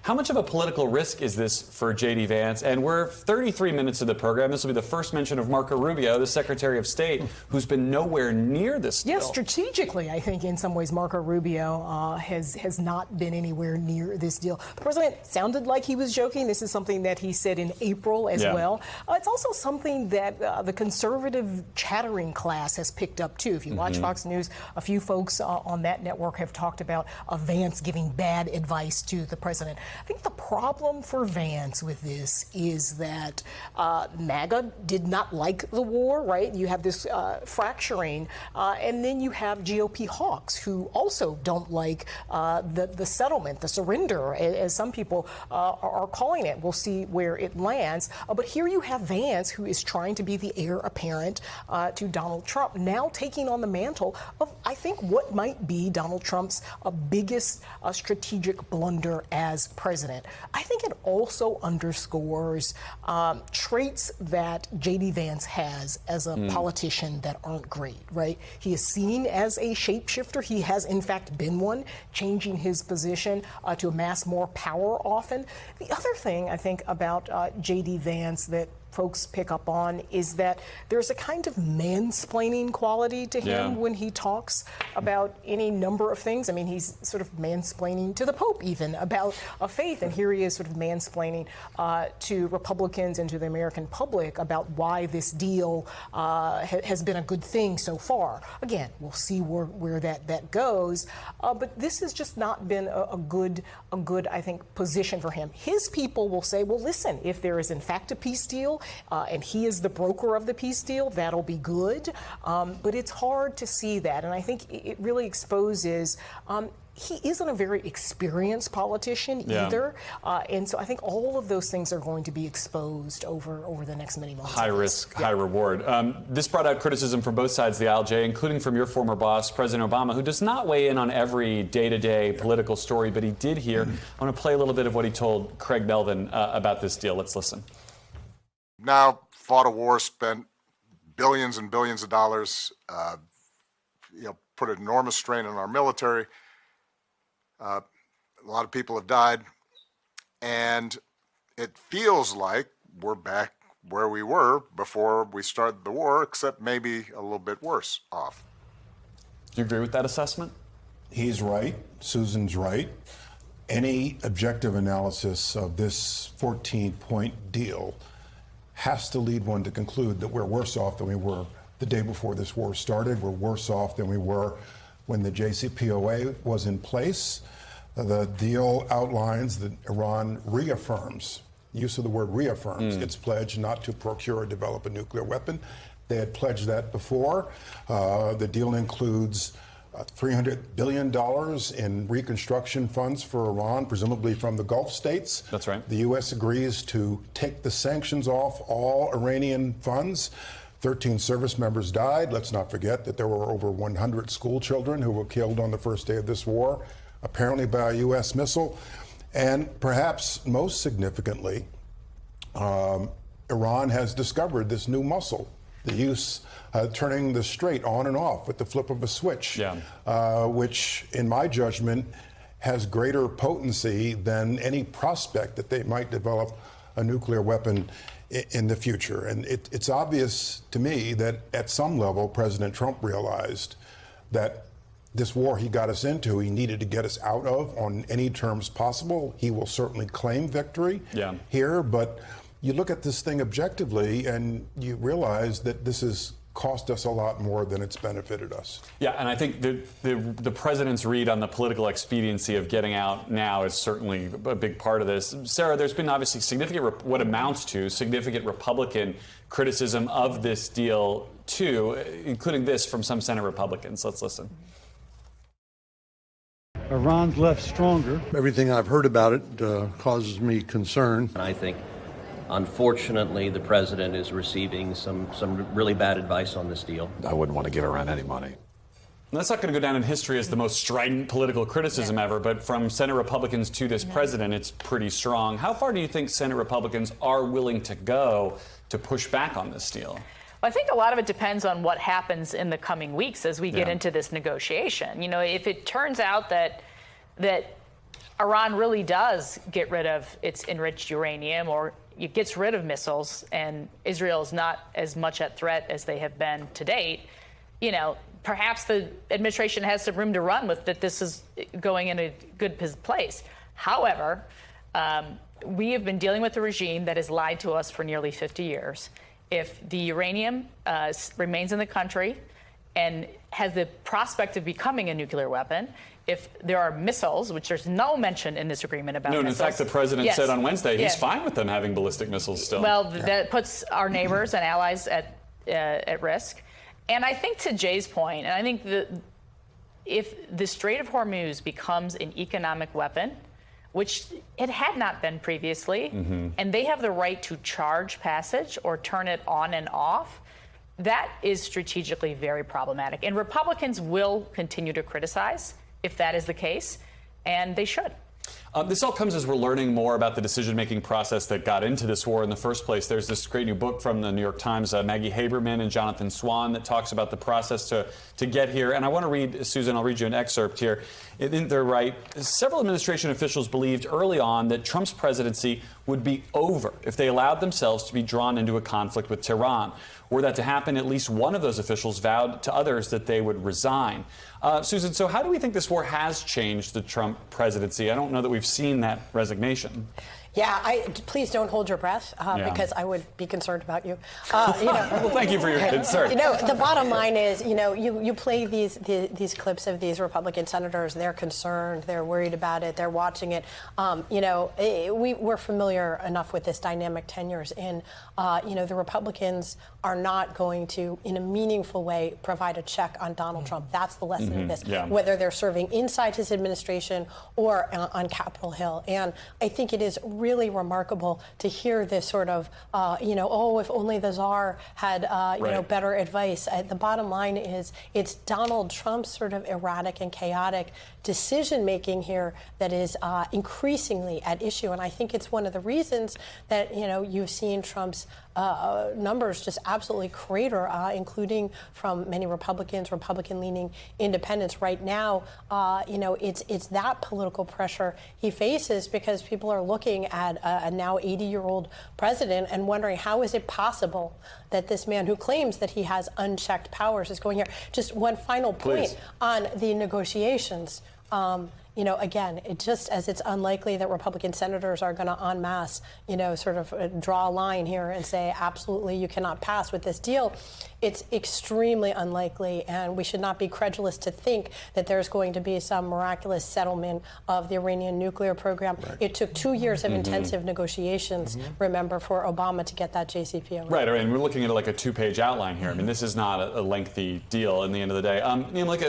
To that point about the president saying he has basically unlimited or unchecked power, you heard it in the soundbite there at the top. What do you think this war has done to show what the limits or not of his power is? On the one hand, he totally ran over Congress. On the other hand, he's watching his approval numbers plummet.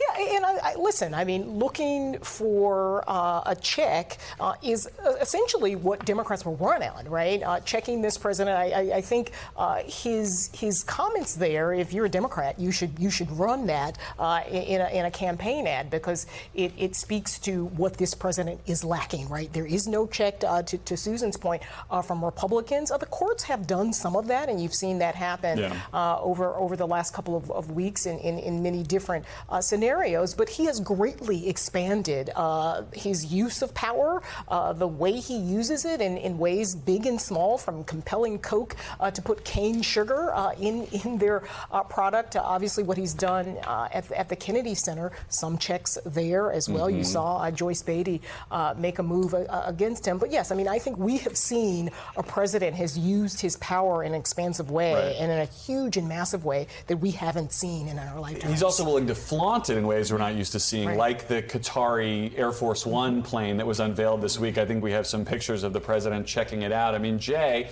is this an appropriate use of a couple $100 million worth of taxpayer resources here?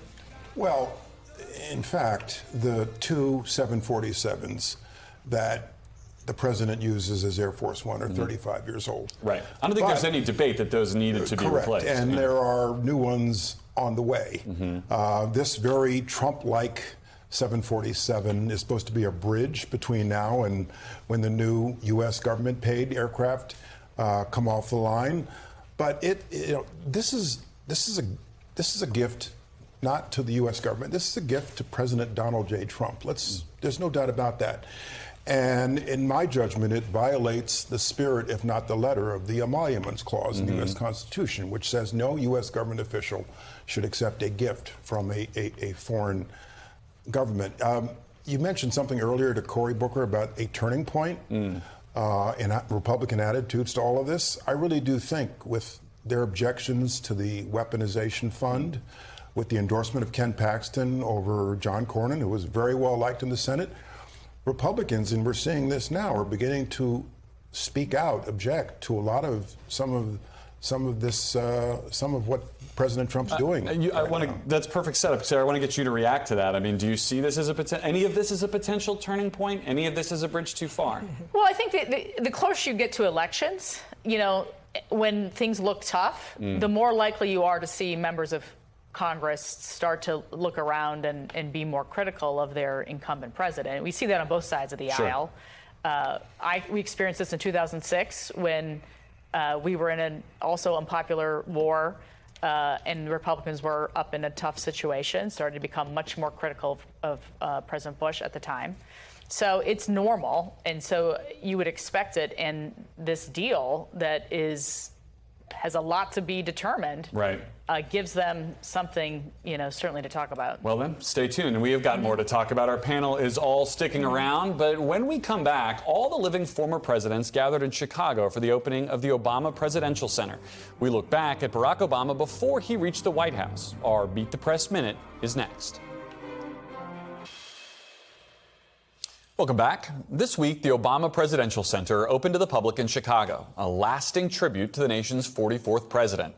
But long before the White House, Barack Obama was a little-known Illinois state senator who burst onto the national stage with his keynote address at the 2004 Democratic National Convention.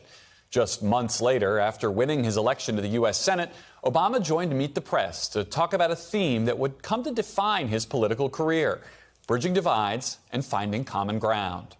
I absolutely think that it's possible for us to find common ground. The president called me this week. He was extraordinarily gracious in congratulating me.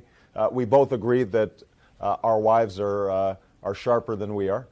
which was nice. And my sense is that if we can disagree without being disagreeable, and if we're not involved in the sort of slash and burn politics that I think has become the custom in Washington, but we seek out common ground on the enormous challenges that we face ahead, whether it's the global economy that Karl Rove just mentioned, and how we make sure that the middle class is in fact sustainable in this global competition, or we're talking about how we provide the education that our children need so that they can succeed. Those are issues where we all share, I think, success. And one of the things I told the president was that we all have a stake in seeing him have a successful presidency. I don't think that the Democrats succeed by rooting against the president in office, but we have to be honest where we disagree with him, and he's got to make his case where he's presenting issues that we're skeptical about. And when we come back, new signs Democrats may be gaining ground in the fight for control of Congress. More with the panel is next. And welcome back. The panel is still here. We're going to talk about the midterms. I can't believe it. We're only 4.5 months away. I keep saying 6 months like we're frozen in time, but it's moving.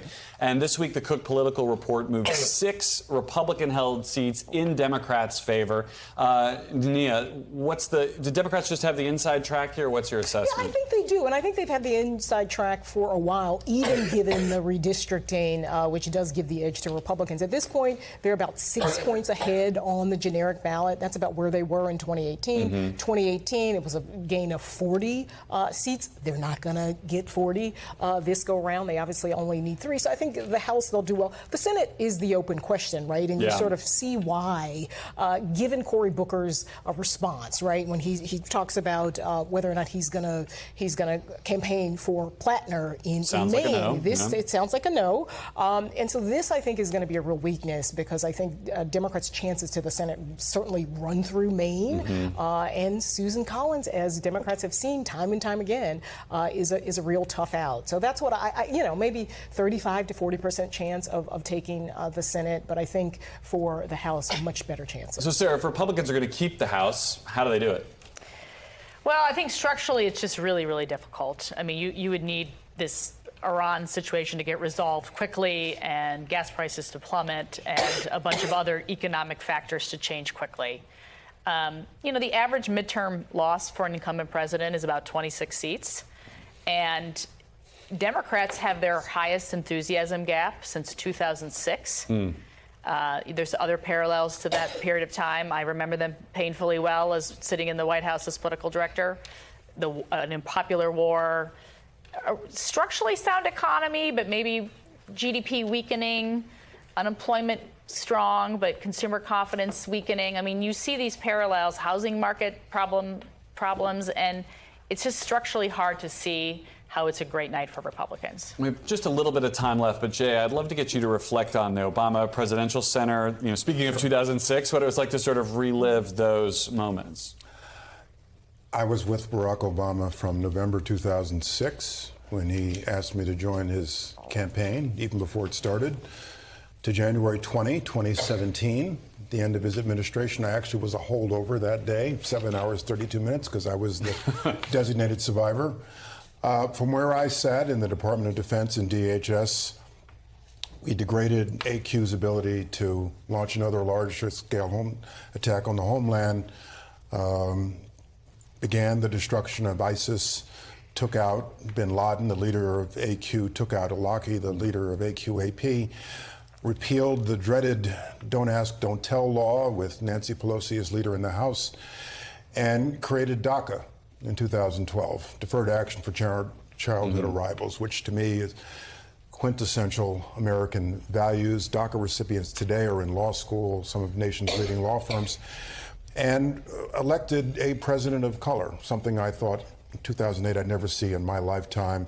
He and his family served in the White House for 8 years with honor, class, dignity, without a misstep, without any hint of scandal, and represented a major step forward for our country. Susan, can you, in 30 seconds, tell me what it was like to see those 4 former living presidents together? Yeah, nobody had to mention the name Donald Trump for it to be obvious that this was the contrast that we were seeing. And by the way, just personally, I am totally there for the Michelle Obama, George W. Bush. It's everyone's favorite buddy comedy. I think you could sign them to Netflix and it would be a huge success. All right, panel, we're going to leave it all there. Thank you so much for coming in on this Father's Day weekend. Thank you for a great discussion. And before we go, I want to remind our viewers that Kristen will be sitting down with award-winning actress, producer, and mental health advocate Taraji P. Henson for the first ever Meet the Moment Live event later this month in New York City. Right now, we have a special offer for our viewers. If you use the promo code MOMENT50 to get $50 off your ticket while supplies last. You can scan that QR code you see there on the bottom of your screen or head to meetthepress.com for tickets and details. That's all for today. Thank you for watching. Wishing all the dads out there, including my dad watching at home, a very happy Father's Day. We'll be back next week because if it's Sunday, it's Meet the Press. We thank you for watching, and remember, stay updated on breaking news and top stories on the NBC News app or watch live on our YouTube channel.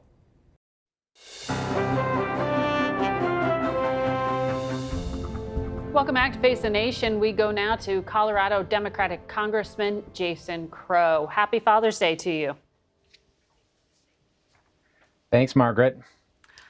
Congressman, you're on Armed Services and you're on the Intelligence Committee, so I want to get to some of your responsibilities here, particularly on the intel front. We were just speaking with Senator Graham about what's happening at the top of the Office of National Intelligence and the lapse of this surveillance authority. Right now, Bill Pulte is the acting director of national intelligence. He is someone who has been accused of using mortgage information to go after the president's political enemies. I know that's under investigation currently by the GAO, but the fact that he's in the role right now, what harm can be done, if any, and do Democrats have any power to stop that? Well, I'm obviously concerned that this is somebody who's a political attack dog, and his single biggest qualification is that he's loyal to Donald Trump and is willing to go after Donald Trump's enemies. But my more immediate concern is the fact that this is a really important position. This sits atop our intelligence agencies. And by law, Congress mandated that this person have significant intelligence experience because they have to make sure that we're keeping Americans safe, which is not what Bill Pulte is capable of doing. So I'm just more worried day to day that Americans are at risk because we have someone who's incompetent at the head of this agency. But will Democrats actually still reauthorize FISA? You heard Senator Graham, again, link the two issues here and said that's really the bigger risk, the lapse of this key surveillance authority. I know when this was up for a vote in front of the House, you were proud of having voted against reauthorization of this surveillance tool. Do you think your party miscalculated here? Yeah. No, not at all. I mean, I've always voted for FISA before. I'm on the Intelligence Committee. I know how important it is, but I'm unwilling to trade Americans' constitutional rights, privacy, and essential civil liberties for temporary extension of this program. I'm just unwilling to do it. Right? That's what this administration is asking us to do. They say, give up your constitutional rights, give up Americans' rights and privacy, and we'll just make sure we keep you protected. I mean, that's what autocracies say. I'm not going to do that. I'm willing to have a discussion about what checks we need to put in place, a short-term extension. I'm not going to give them a 3-year runway on this program.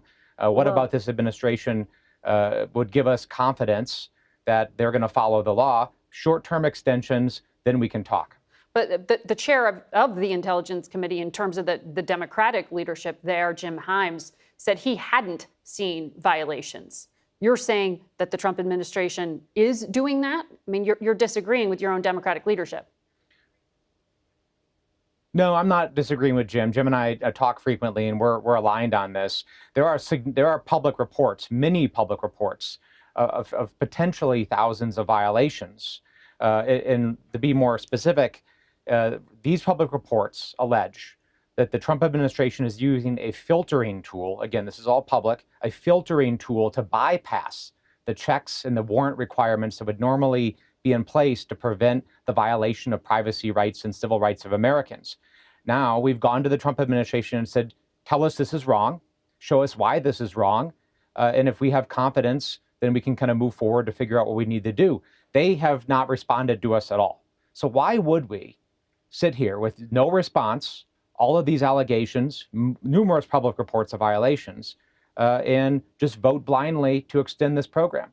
It would be absurd for us to do that. Well, and, we have the trust of our constituents and Americans, and we're not going to violate that trust. Well, on the Senate side, where the fight currently is, Senator Warner said he thinks Trump wants the expiration of this surveillance tool to stay because he could then blame Democrats if some sort of attack happened here. So what do you make of that? And what will it take for you to reauthorize FISA? Because I don't hear a solution from what you just said. Yeah, well, first of all, I agree with Senator Warner. I don't think Donald Trump cares about Americans' national security and safety. I think he has shown very clearly over the years his willingness to weaponize national defense, the military, the intelligence community, the Department of Justice against his enemies to score political points at the jeopardy of American citizens. I mean, hell, the guy tried to put me in prison back in February simply because I told soldiers that they have to follow the law and obey their oaths. So that is true. What we need to do is we need very specific guarantees from this administration. I want the facts. Are they violating the law? Are they skirting around the requirement? Number one. Number two, additional safeguards. The last time we reauthorized this program, we put 55 additional safeguards in place. We've learned between now and then there are more safeguards that are necessary. This all takes time. And number three, a shorter term extension. A shorter term extension. No, it wouldn't take that much time. In a matter of days, they could give us that information. We could figure that out. We could vote on something and we could get it done. Let me ask you, because there was other news this week on the Armed Services Committee. Secretary Hegseth announced the U.S. is going to conduct a 6-month review of the U.S. force posture in Europe. He threatened to cut American dues to NATO if European nations don't boost military spending. He said NATO reluctance to assist in the American strikes on Iran seem to be linked here to a potential reduction of U.S. forces in Europe. Have you received any information on what this means, where the troops would be pulled from? What does this look like? Well, this administration is going to have a heck of a time in front of the Bipartisan Armed Services Committee, which in a overwhelming bipartisan manner has said very clearly no troop withdrawals or changes from Europe unless they come to the committee and explain why that's in our national security interests. Over and over, we've done that. And we just did that last month when we marked up the annual defense budget. So they haven't come to us. They haven't given us any of those details. I'm not presumptively against troop changes, but what I am against troop changes is when they're not tied to our national security. If they want to move troops around Europe, fine, let's have that discussion. But pulling them out of Europe would actually be detrimental to Americans. I want to ask you about Iran. A delegation that arrived in Switzerland was on board a plane that had painted on the side the word Minab 168. That's a reference to the bombing that killed 168 people, most of them school children. The U.S. military is still investigating, but what can you tell us about American culpability and that probe? Yeah, unfortunately, not very much. I've been pushing extremely hard, this CENTCOM, the Central Command Commander, Admiral Cooper, and others, for facts on this. This could be the single largest civilian casualty incident in U.S. military history. We need facts. We need to make sure that we own up to it, that we take accountability, that we make it right.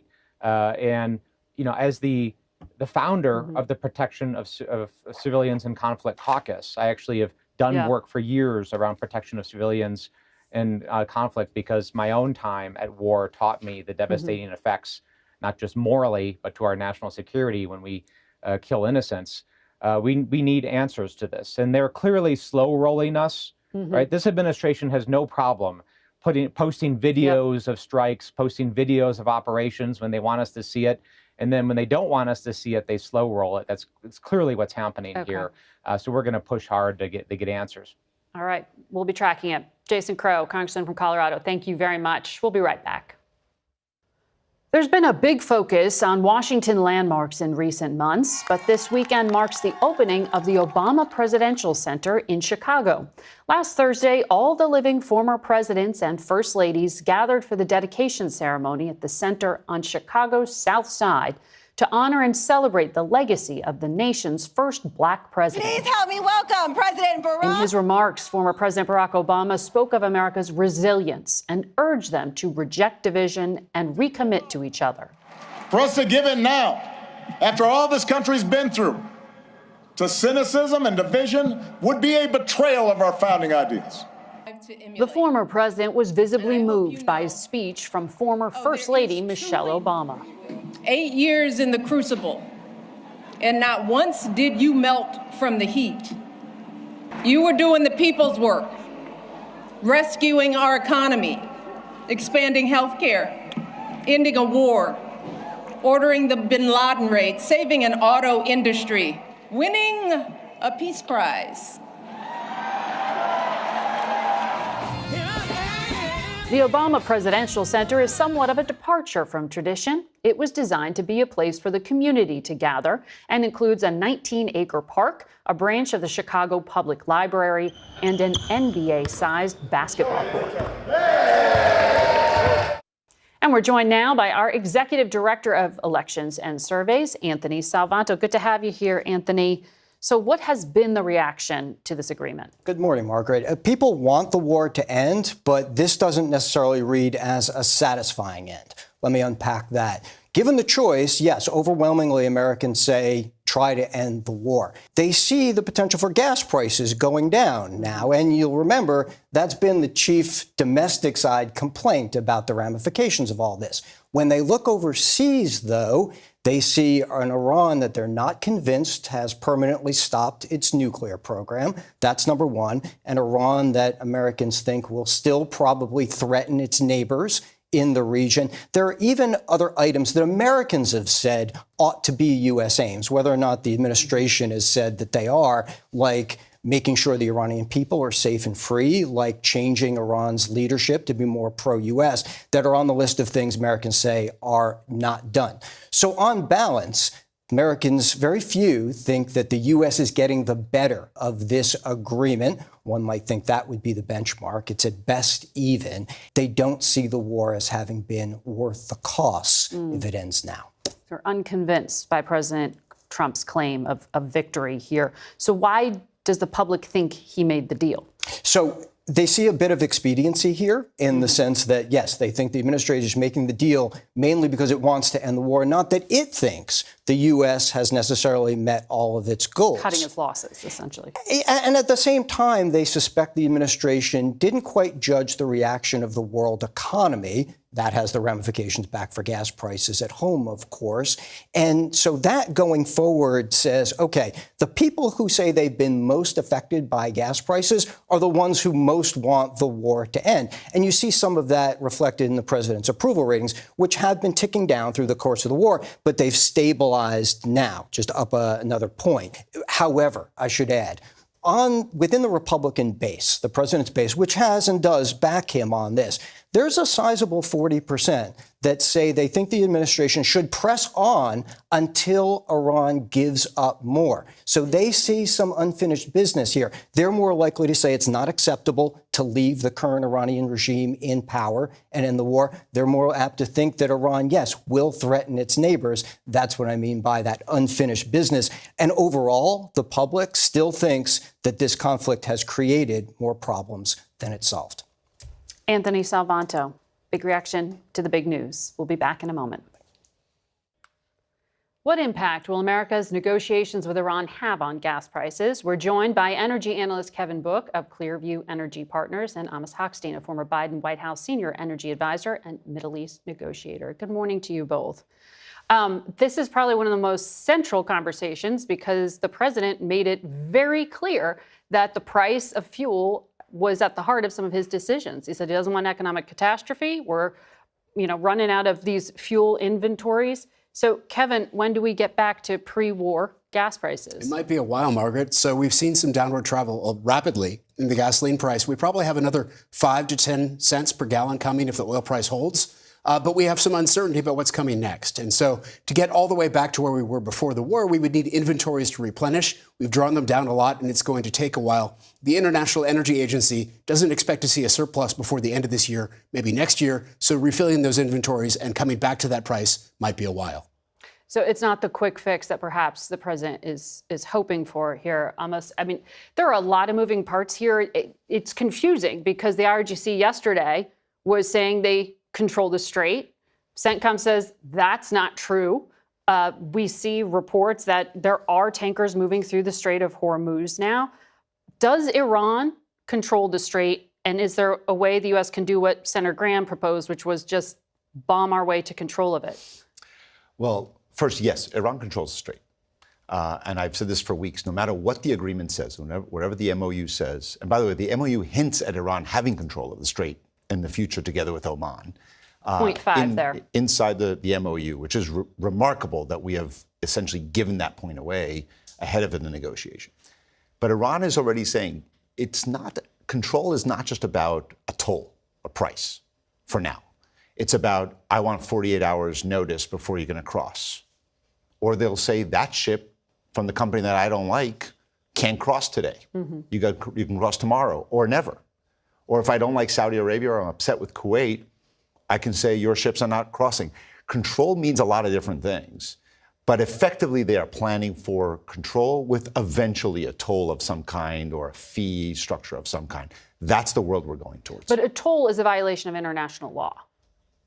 But the president is saying the U.S. will charge one if this doesn't go our way. How does that work? Look, the president's saying if we'll bomb it, we'll take it, we'll charge a toll, whatever. I put that as some of the bravado rhetoric that nobody's paying attention to anymore. The Iranians saying that it's against the international law to charge a toll. I mean, the Iranians supporting terrorists in Lebanon, Iraq, and Yemen. They're doing a lot of things against international law. Charging a toll will be the least of it. But what they're basically telling the market is, do you want the strait fully open with a toll, or do you want chaos where you never know what's happening without a toll? Mm-hmm. But they'll have control. That's what they're aiming for. That's the result of this war. You heard Mike Waltz, the ambassador, and other U.S. officials claim, Vice President Vance claimed this was like a historic meeting, just the fact that they had the meeting. For 2 years, the Obama administration negotiated with Iran. I covered it. You were part of it. When you hear these claims that this is somehow going to be better, based on the facts, what's your biggest problem with this document, the MOU? So my biggest problem is that we've signed a document that says, Iran, you get money, control, access to unfrozen assets. We give a waiver on your oil and petrochemical sanctions, and all you have to do is open the straits and agree to talk to us about something they were already talking to us before the war. That entire document is giving incentives to Iran. All they have to do is open the straits. That's it. That is my problem. And we got out of the JCPOA, the 2015 agreement, because we said, what did Trump say at the time? You didn't address missiles. Right. You didn't address support for proxies. Right. We've now said it's off the table. They have more than that. We've given them the right to have a ballistic missile. This agreement made America less safe. We should never have gone to war, but we've now essentially surrendered.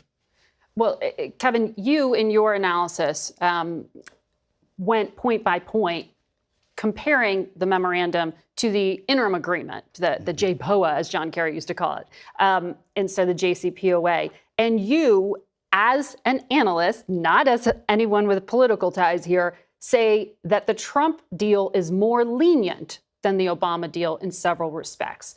Can you break this down? Sure. The most obvious is that the old deal that preceded the JCPOA, the Joint Plan of Action, JPOA, limited Iran's exports to 1.1 million barrels per day. There is no obvious limit in this deal. So the MOU, to the extent that it corresponds to the JPOA, is essentially saying that Iran can resume exports probably at the 1.6, 1.7 million barrels per day level it was exporting at before the war. Now, would it return all the way to 2.5 million barrels per day? Probably not, because importing countries, we're going to have some confidence in the durability of this. Mm-hmm. And so I think in that respect, it's probably the biggest give relative to its predecessor.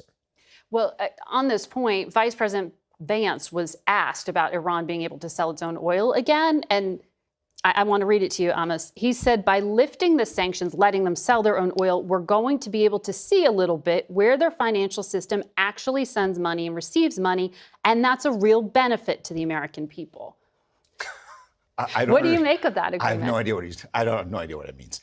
At the end of the day, they sell oil. By giving waivers, it means two things. One, it expands the number of customers they'll have from just China, essentially. And number two, they won't get forced to sell their oil at a discount. They'll get the full amount because there's no discount when there's no sanctions. So instead of selling before the war, meaning in December, discount to $60, so 50-something dollars a barrel, they'll be selling it at about $75 to $80 a barrel. That means $1 billion a week in revenue. We've had years of them selling oil. We know how their financial system works. Treasury knows how their financial system works. The intelligence community does. Why we're giving, as Kevin just said, why we're allowing them to get all the money up front and then expect them to make concessions, and the same concessions we could not get them to do during battle, during war, that somehow they'll do while they're making enormous amounts of money, and God only knows what they're going to be spending this money on. Again, I wasn't for this war. I was against this war, and I'm glad the war is over. But how wars end matters, and this makes America less safe, and the region.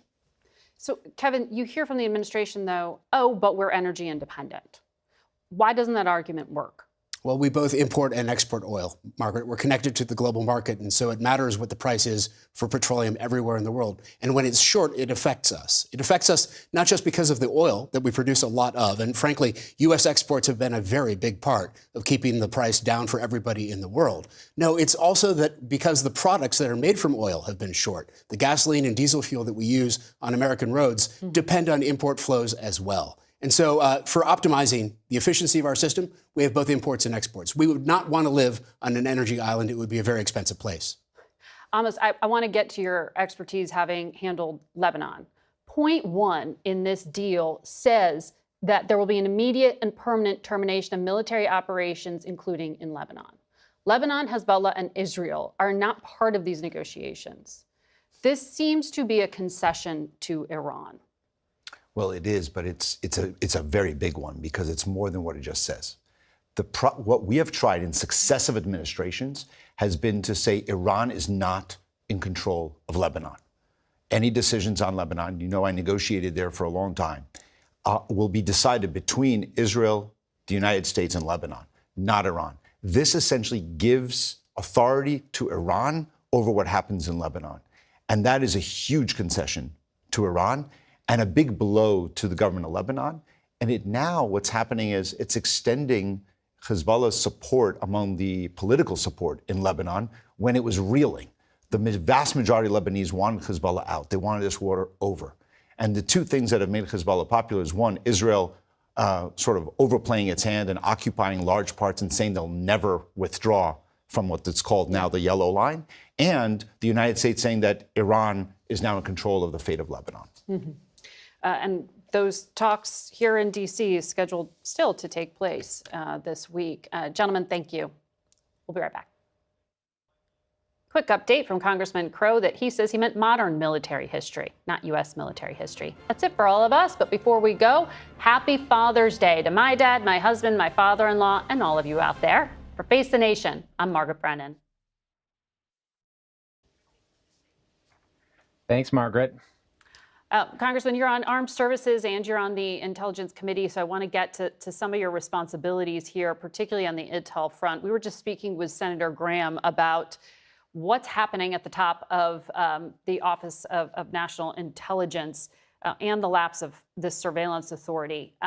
Right now, Bill Pulte is the acting director of national intelligence. He is someone who has been accused of using mortgage information to go after the president's political enemies. I know that's under investigation currently by the GAO, but the fact that he's in the role right now, what harm can be done, if any, and do Democrats have any power to stop that?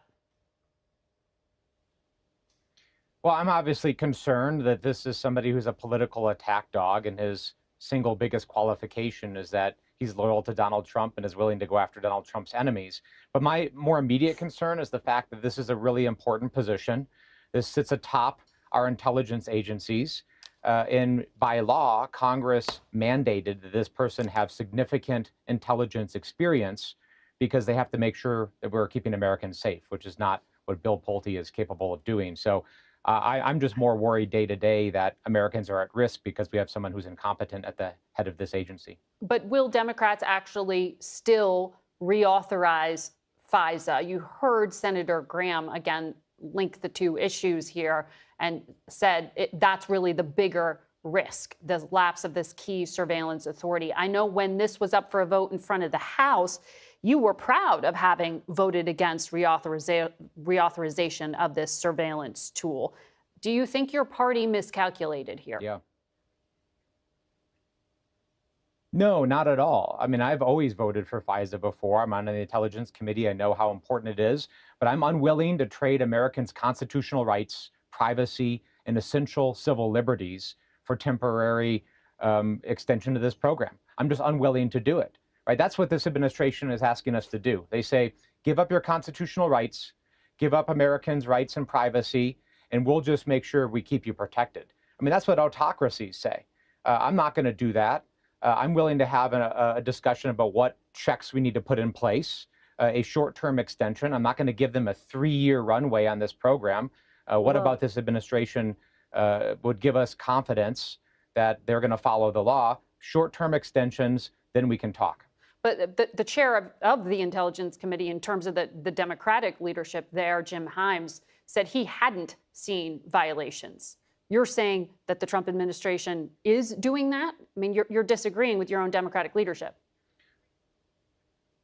No, I'm not disagreeing with Jim. Jim and I talk frequently, and we're aligned on this. There are public reports, many public reports, of potentially thousands of violations. And to be more specific, these public reports allege that the Trump administration is using a filtering tool. Again, this is all public, a filtering tool to bypass the checks and the warrant requirements that would normally be in place to prevent the violation of privacy rights and civil rights of Americans.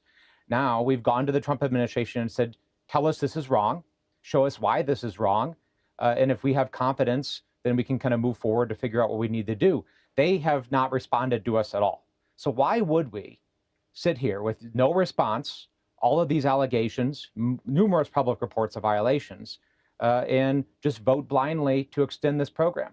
It would be absurd for us to do that. Well, and we have the trust of our constituents and Americans, and we're not going to violate that trust. Well, on the Senate side, where the fight currently is, Senator Warner said he thinks Trump wants the expiration of this surveillance tool to stay because he could then blame Democrats if some sort of attack happened here. So what do you make of that? And what will it take for you to reauthorize FISA? Because I don't hear a solution from what you just said.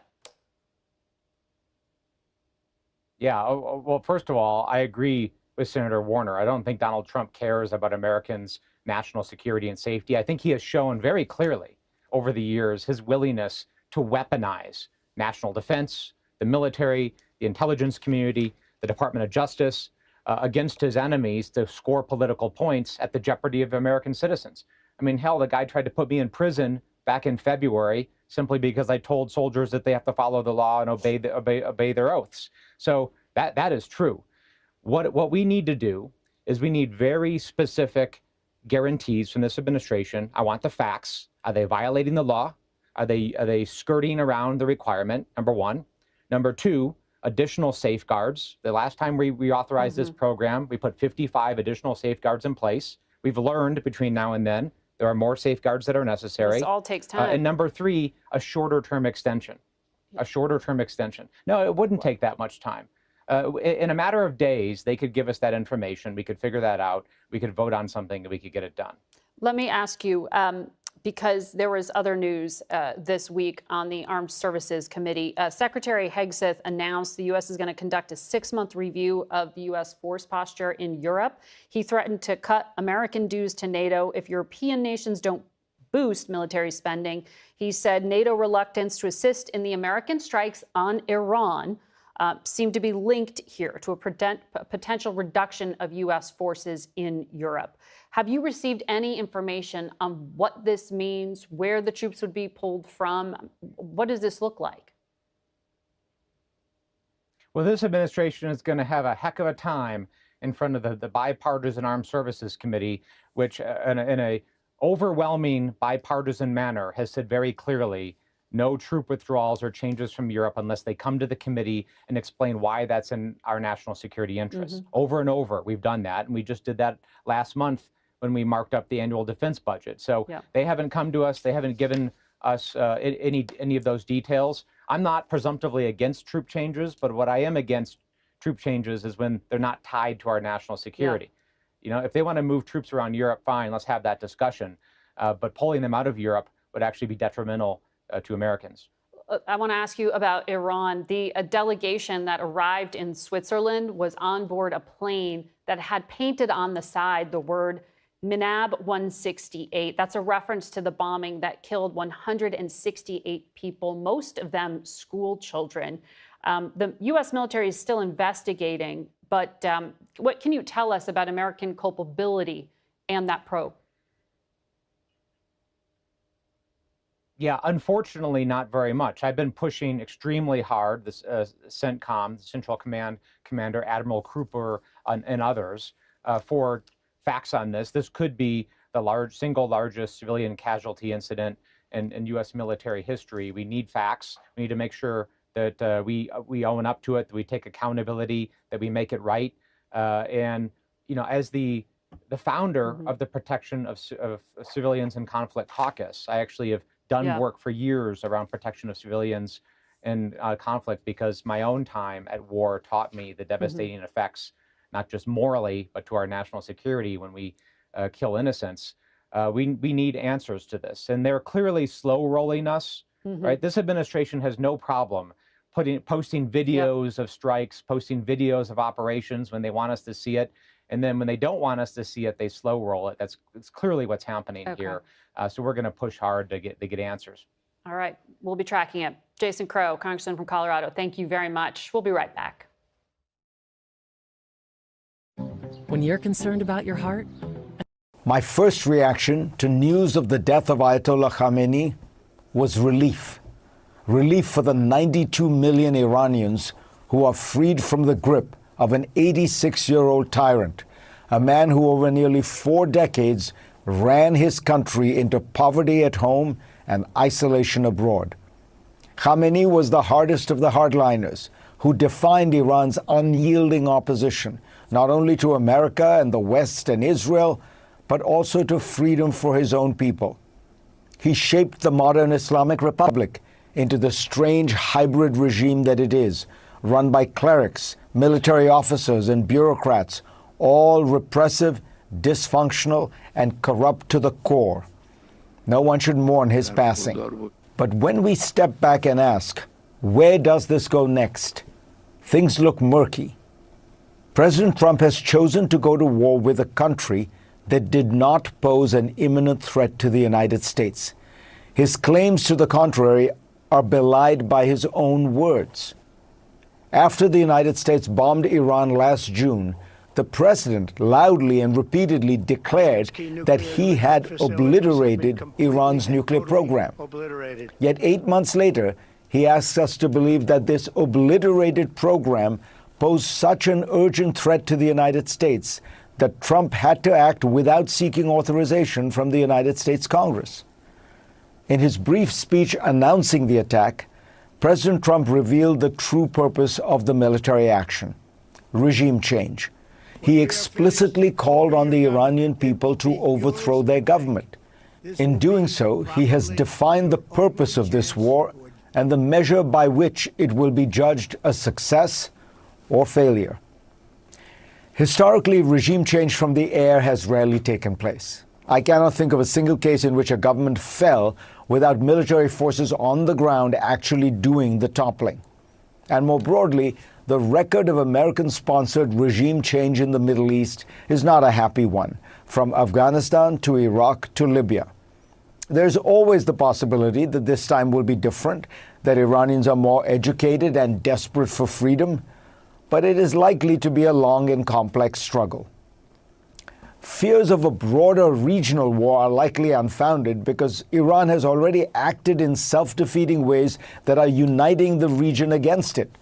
Rather than drive a wedge between the United States and the Gulf states, which had expressed neutrality in this conflict, Tehran went after the Gulf states in attacks that caused little military damage but incensed those countries. Above all is the basic reality. Iran is very weak. Iran's military battered, dozens of its leaders killed in airstrikes. Its allies like Hezbollah and Hamas are also in tatters. Meanwhile, Israel, Saudi Arabia, and the UAE are bristling with military might. Yet none of this will easily translate into success on the terms that Trump has implied: regime change and a substantially better government for the long-suffering Iranian people. The most likely outcome is that a badly bruised government stays in power with new faces. Perhaps the military becomes more powerful and the mullahs less so. Perhaps Iran comes back to the table with even more concessions on the nuclear issue. President Trump seems already to have recognized the complexity of the regime change strategy and has floated the idea that one of his off-ramps might be to deal with new leaders of the same regime.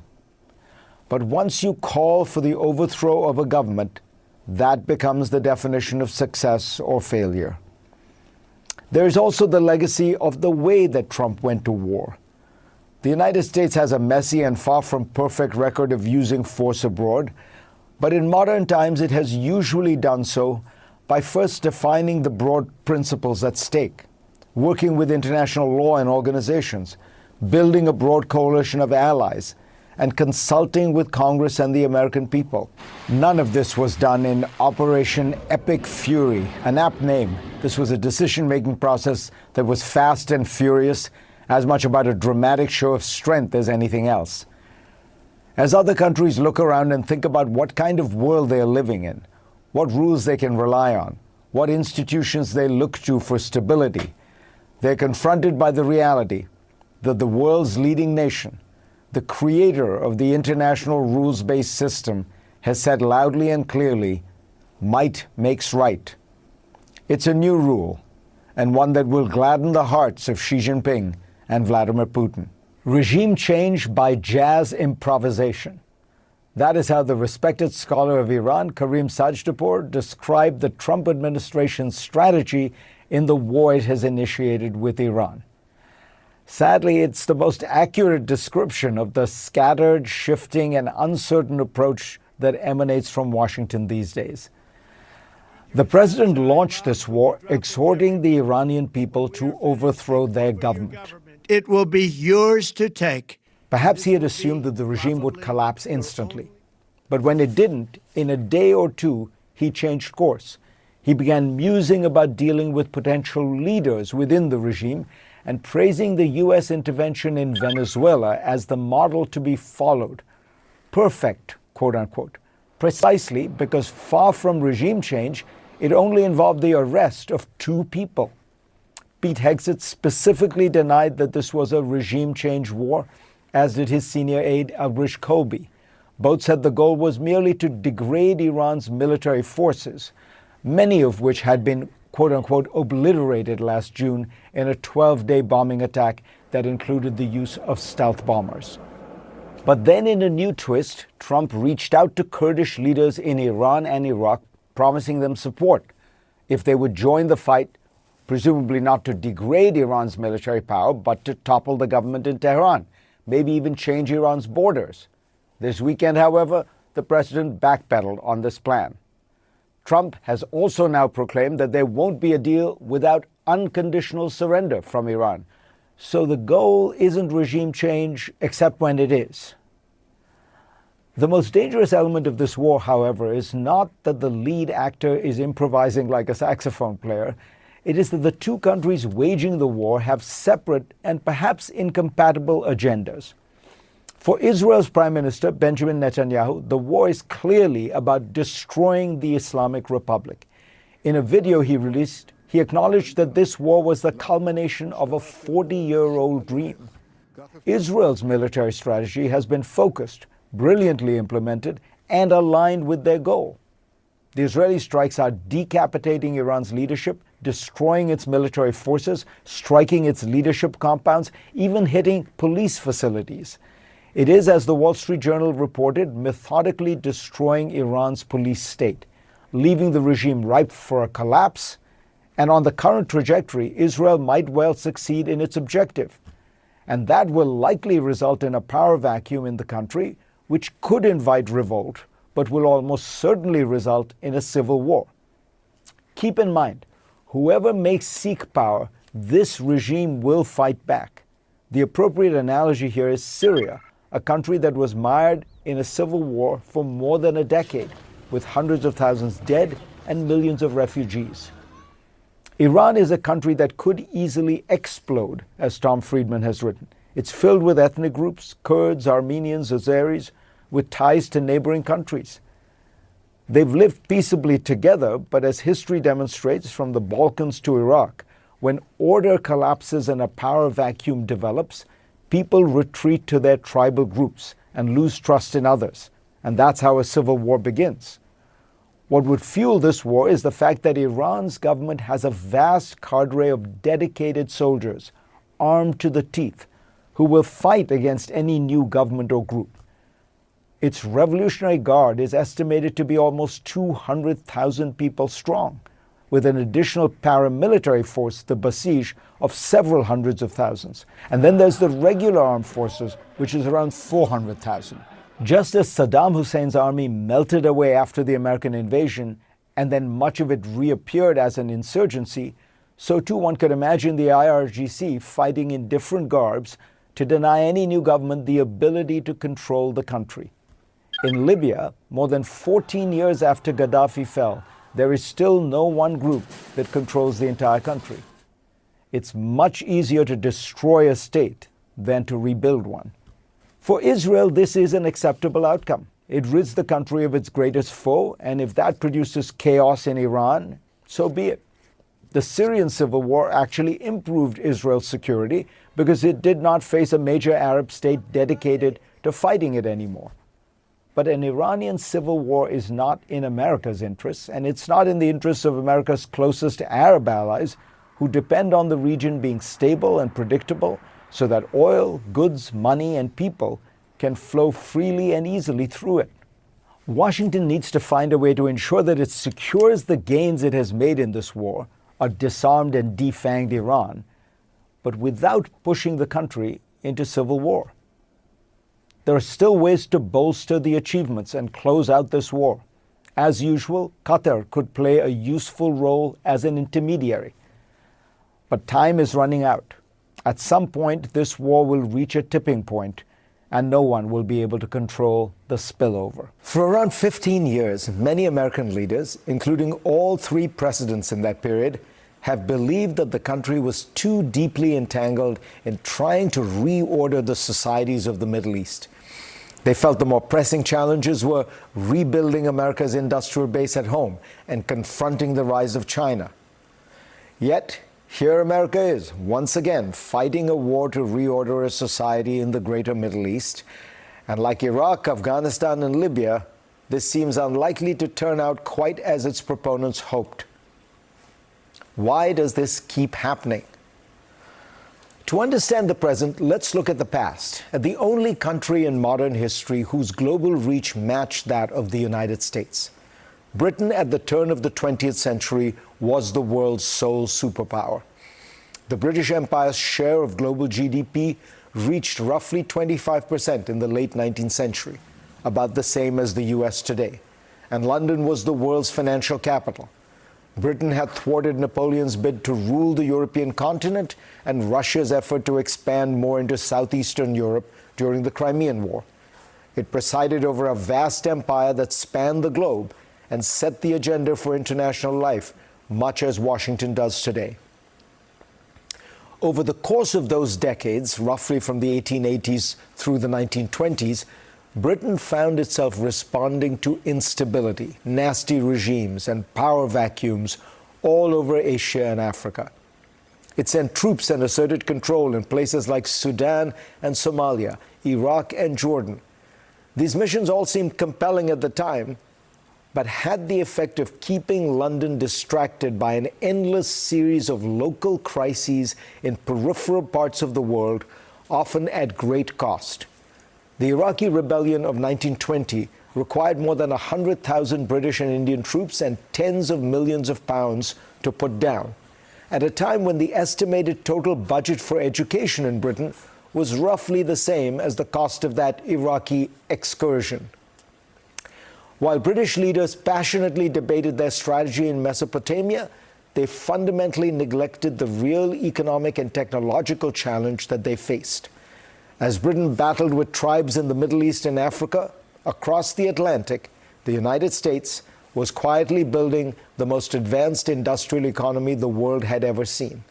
In Europe after World War I, a defeated Germany steadily rebuilt its industry and a highly mechanized military apparatus. Britain, distracted by the chaotic periphery, was being systematically surpassed at its core. The result over time was that Great Britain collapsed as the world's leading power. America today is at least as powerful as Britain ever was, but it is succumbing to some of the same imperial temptations. It responds to genuine crises in the Middle East. It sees a logic that is political, military, and moral in responding.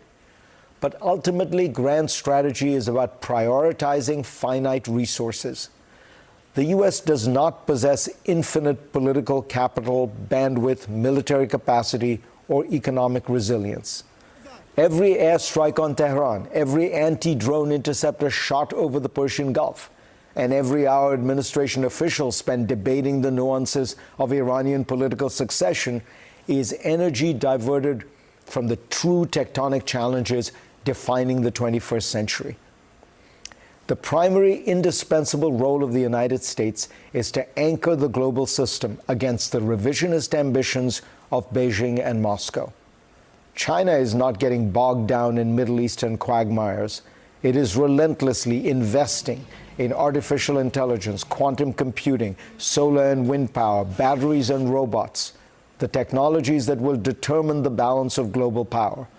Russia remains fiercely committed to disrupting the European security architecture and undermining Western democracies through hybrid political military warfare that has proved hard to detect and even harder to defeat.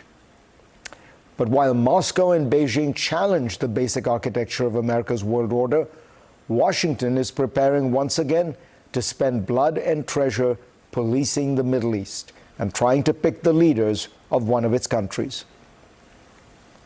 History suggests that great powers often succumb to the allure of small wars, precisely because they tempt the strongest nation to use its awesome military might and offer the illusion of quick political and moral victories. Unfortunately, these tactical successes rarely translate into strategic gains and more often serve as the first step toward long-term exhaustion. Even if the intervention in Iran succeeds, it would require that America to get deeply involved in the fate of that country. Is that ultimately where America's time and energy would be best devoted over the next decade? The lesson from Great Britain is clear. Great powers do not usually fall because they are conquered by foreign armies. They fall because they overextend themselves on the periphery while neglecting the core. Beneath the daily headline of strikes and counterstrikes in the Middle East, we're witnessing something seismic. War is being utterly transformed. In the first week of Tehran's retaliation campaign, drones accounted for about 71% of recorded strikes on Gulf states, according to a CSIS analysis. The UAE alone reportedly faced 1,422 detected drones and 246 missiles in just 8 days. We could already glimpse many of these trends in Ukraine, but in Iran, the future of war has definitively come into view. Michael Horowitz of the Council on Foreign Relations says, we are now in the era of precise mass in war. For decades, precision warfare meant a handful of Tomahawk missiles, stealth bombers, or fighter jets. Now it can mean a one-way drone built from commercial parts and launched in swarms. What used to require a great industrial nation's capacity can increasingly be assembled, adapted, and scaled by much smaller states. The economics of war are being turned upside down. A Shahed-type drone often costs around $35,000. A Patriot interceptor costs about $4 million, which would buy over 100 drones. This is the new arithmetic of conflict. The attacker spends thousands, the defender spends millions. But the revolution is bigger than drones. It's really about a new military architecture. Cheap autonomous systems, AI-assisted targeting, commercial satellite imagery, resilient communications, integrated sensors, and cyber tools all operating together. The aim is not merely to strike. It is to compress time, to find, decide, and hit faster than the enemy can move, hide, or recover. In an experiment last year, the Air Force said that machines generated recommendations in under 10 seconds and produced 30 times more options than human-only teams. The old model of military supremacy relied on exquisite systems, magnificent, costly, slow to produce, painful to lose. But they are no longer enough by themselves. The side that wins tomorrow's wars may not be the one with the single best platform. It may be the one that can field enough good platforms, cheaply enough, quickly enough, and network them intelligently enough. Lots of good stuff will beat small numbers of great stuff. Ukraine remains the great laboratory of this new age. Out of necessity, it has built a model of adaptation at wartime speed. Ukraine's Sting interceptor drone costs about $2,000, flies up to 280 kilometers per hour, has downed more than 3,000 Shaheeds since mid-2025 per its manufacturer, and is being produced at more than 10,000 a month, according to Reuters. One Ukrainian test pilot said that learning to fly it takes only 3 or 4 days for those who can already operate drones. And then there is the software side. Ukraine has opened access to its battlefield data so allies can train drone AI, which will boost pattern recognition and target detection capabilities. Defense Minister Mikhailo Fedorov says the country now possesses a unique array of battlefield data that is unmatched anywhere else in the world, including millions of annotated images gathered during tens of thousands of combat flights. In other words, the war's most valuable output may not just be hardware, it may be data. This is why the implications stretch far beyond Ukraine and the Gulf. Ukraine's top commander says Moscow is now producing 404 Shahed-type drones every day and aims eventually for 1,000 drones a day. By contrast, Lockheed Martin produced about 600 Patriot interceptors in all of 2025 and hopes to scale that to 2,000 by 2027. Remember, that's 1,000 drones a day versus 2,000 interceptors a year. The contrast tells the story. The problem is no longer simply technological sophistication, it is industrial scale, software integration, and the speed with which lessons from the battlefield are turned into mass production. There are many deeper implications of this revolution in military affairs. With drones out there, the battle is everywhere, and soldiers will not get a respite. With human beings far from the battlefront, war might become easier to contemplate, but also easier to deadlock. And with these deadly weapons easy to produce, terror groups, drug cartels, and criminal gangs can wage the kind of war that was once the domain of organized armies with arsenals. In 1991, the Gulf War taught the world that advanced technology could make war precise. In 2026, Iran is teaching the world something more consequential. Precision will now be mass-produced. The countries that prevail will not simply be those with the finest platforms. There will be those that can combine small numbers of exquisite, expensive weaponry with vast numbers of cheap drones. Human judgment will, over time, give way to computer algorithms. That is the future of war, and it's arriving faster than most of us imagined. In the years after Barack Obama's presidency, it became an article of faith that one of his central errors in foreign policy was the Syria red line. He said that he would attack Syria if it used chemical weapons. But when evidence emerged that it had used those weapons, he pushed the question of intervention to Congress, which declined to act. A disaster, Donald Trump called it at the time, a cause of generational and reputational damage, said then Senator Marco Rubio.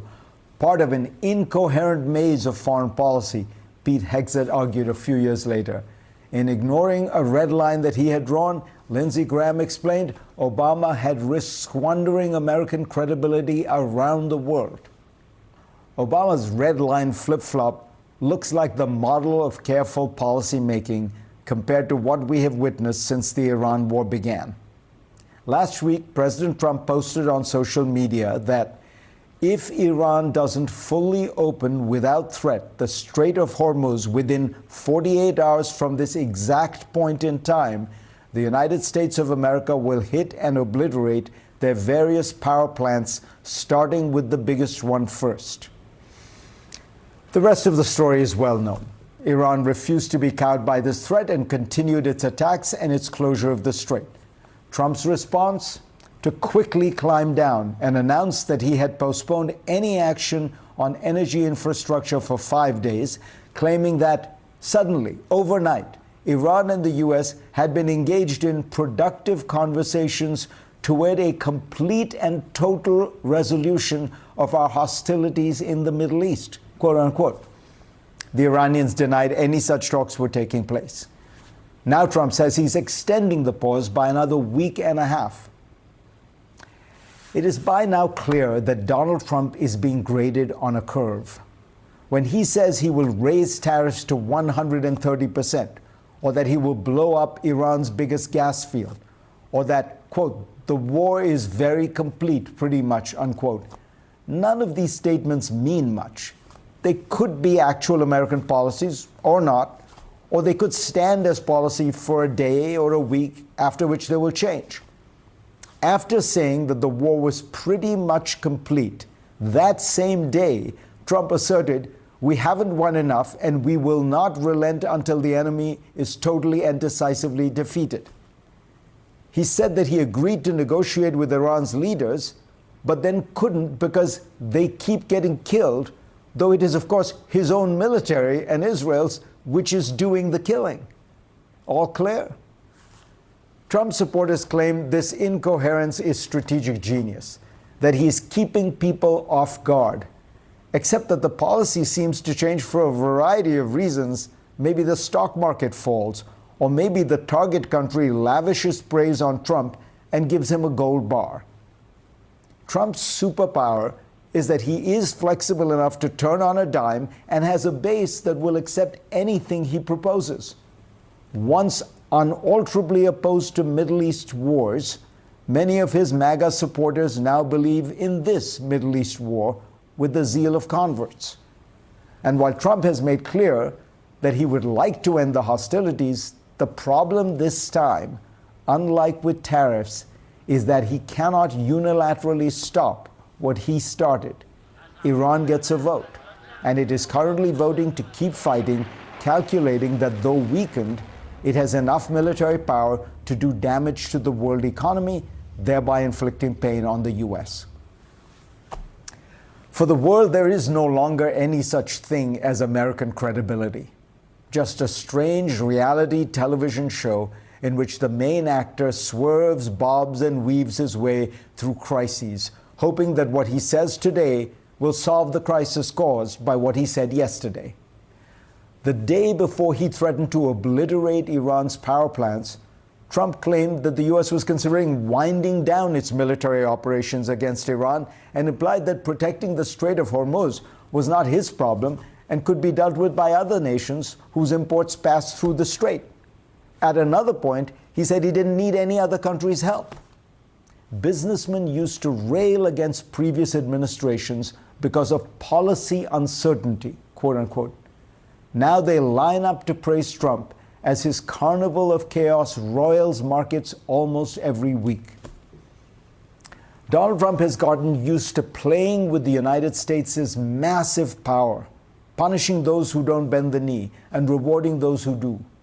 In doing this, he's squandering credibility built up over decades to extract short-term goodies, sometimes to the benefit of his own family's business interests.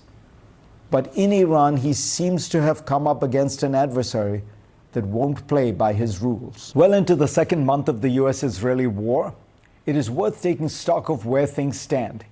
Here's what things looked like in Iran and its neighborhood before the war began in late February. In June 2025, Iran's nuclear enrichment facilities had been, in President Trump's words, completely and totally obliterated by a 12-day bombing campaign by US and Israeli forces using American stealth bombers and 30,000-pound bunker-busting bombs.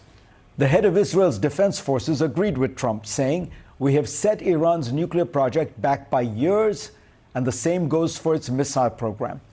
That conclusion was reiterated by Israel's Atomic Energy Commission, which added that the achievement can continue indefinitely as long as Iran did not get access to nuclear materials, and that access was actively being denied. Iran's military capabilities had been substantially weakened by separate Israeli air campaigns in 2024, which killed key Revolutionary Guard leaders, destroyed air defenses, and struck ballistic missile facilities. Israel also heavily bombed Iran's most deadly militia ally, Hezbollah, killing several layers of its top leadership and, by many analyses, crippling the military strength of the organization. It had already taken apart Hamas in Gaza. Finally, Israel's campaign against the Iran-backed militias that supported the Syrian government played a part in the collapse of that regime in December 2024. In other words, Iran was in very bad shape militarily. In addition, its economy was a mess, destroyed by the tightening of sanctions and its own corrupt regime. Hardly anyone could argue that Iran posed a threat to its neighbors, let alone to the United States, which sits roughly 6,000 miles away. Donald Trump effectively admitted this on Wednesday. We don't have to be there, but we're there to help our allies. It's worth noting that none of America's European or Asian allies were consulted, and many have spoken out against the war. In fact, reports suggest that Prime Minister Bibi Netanyahu sold Trump on this war not because Iran was an imminent threat, but because its unprecedented weakness provided an opportunity to strike hard to effect regime change. Why else would Trump have closed his brief announcement at the start of the war by urging the Iranian people to rise up and overthrow the regime, a call echoed by Netanyahu in his own message? So far, aside from devastating Iran and crippling its already weak military, which was predictable in such a one-sided contest, few of the desired results have been achieved. The regime has not fallen. Key leaders have changed for the worse. The 86-year-old Ayatollah Khamenei, who famously banned the development of nuclear weapons, was killed and replaced by his son, who is said to be more hardline than his father. In general, the Revolutionary Guards, who have always been more militant, seem to be ascendant, which makes sense in times of war. The Strait of Hormuz, which was free and open despite many threats through 47 years of US-Iran tensions, is now blocked by the new leadership, whom Trump terms much more reasonable. President Trump says that after a few more bombing runs, the strait will open naturally because Iran will want to export its own oil. This misreads the situation. The strait is not closed. It is open to Iranian oil, which is flowing freely, especially to China. The net result of the war is that Iran now makes about twice as much on its daily oil sales compared to before the conflict. In addition, if it continues to charge a reported $2 million per passing ship, Tehran will make hundreds of millions of dollars in additional revenue every month, enough to rebuild its military and more. America's Gulf allies now face a far more unstable and tense environment than they did before the war. Their business models require peace, stability, and economic integration. Saudi Arabia's Crown Prince Mohammed bin Salman had mended ties with Iran in 2023 because he wanted to calm geopolitical waters to pursue his ambitious program of modernization. Today, all that progress is in jeopardy as oil exports are crippled and the region has gone from having a path to be an oasis of stability rather than a cauldron of conflict. The obvious winner is Russia, which will make billions of extra dollars every month as the price of oil rises and America waves sanctions against it. Ukraine loses as weapons it needs are diverted to the Middle East. Europe loses as it faces crushing energy costs, and Trump demands that NATO fight his war and threatens to pull out of the organization if it doesn't. It's worth noting that NATO is a defensive alliance and did not fight in the wars in Korea, Vietnam, or Iraq. China gains as America gets mired in another Middle Eastern conflict and loses its focus on Asia. Meanwhile, Beijing's massive investments in green technology shield it from many of the costs of this war, and it appears to the world as a more responsible, less disruptive superpower. Of course, things could change. Wars are unpredictable. But so far, has any American military action ever racked up so many costs for so few gains? Something puzzling is happening on the world stage. The United States has been infuriating much of the world by being reckless, erratic, and lawless, launching unilateral military actions, roiling the global economy, upending alliances, and treating long-held norms as inconveniences. And yet China, the world's rising superpower, has not piled on with thunderous denunciations and proclaimed itself the responsible alternative to an unreliable America. Understanding why will help us better grasp Beijing's long game. I spent the last week in China and was struck by how many people there felt differently about this latest American war in the Middle East compared to the last major one. During the Iraq War, Chinese strategists seemed almost gleeful at the spectacle of America mired in the desert. This time, officials, think tank scholars, and business leaders were mostly bewildered by America's chaotic policy, worried about it, and deeply uncertain about what Trump might do next. Some of this is self-interest. China needs the oil and gas that pass through the Strait of Hormuz. More broadly, the country is not a rogue state like Russia. It understands that its growth depends on open sea lanes, functioning markets, and steady rules of the game. Chinese officials repeatedly told me, echoing Xi Jinping, that the United States was taking the world back to the law of the jungle. It's less a moral critique than a strategic anxiety. In a globalized world, when the reigning hegemon becomes utterly unpredictable, it's bad for everyone. Chinese officials claim their country does not want to replace the United States. Its business leaders insisted that America remains the more innovative economy. Even though America has soured on China, those leaders continue to admire Silicon Valley, America's great universities, and the scale and sophistication of the U.S. market. China's strategy is to use this crisis to build its economic strength and global influence.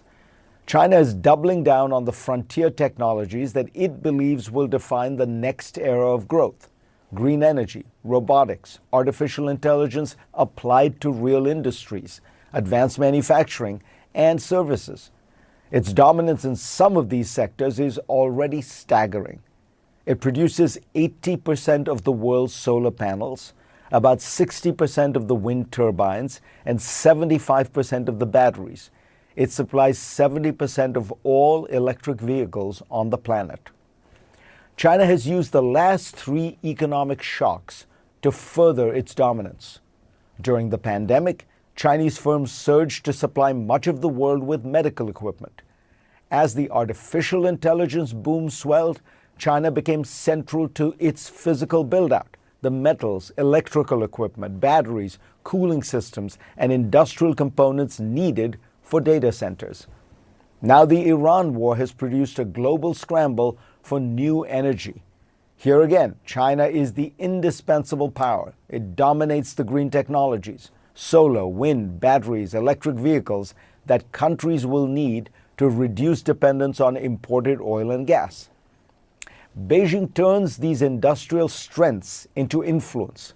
It offers financing, infrastructure, and supply chains. It locks countries into Chinese-made systems. It shows governments that America brings volatility while China brings equipment, credit, and continuity. From 2000 to 2025, Beijing financed projects and ports in 90 countries around the world. Last month, Beijing even offered Taiwan a deal of sorts. Accept peaceful reunification, and the mainland will guarantee your energy security. China's next expansion of influence is crucial. Xi recently made explicit Beijing's ambition to turn the renminbi into a global reserve currency.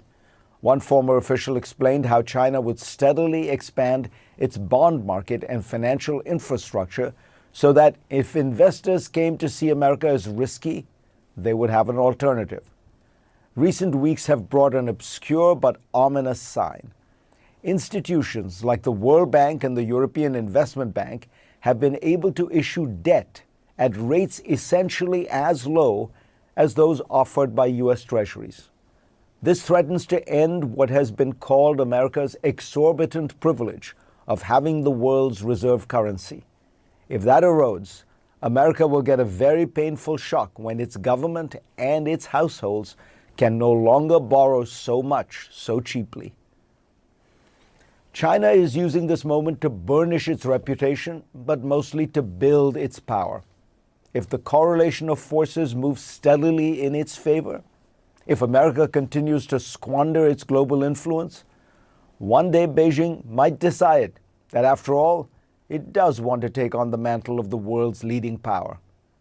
And at that point, it will be too late for Washington to do anything about it. Why is the most powerful country on the planet unable to get its way with a much smaller, weaker country that has been ravaged by economic sanctions and military strikes?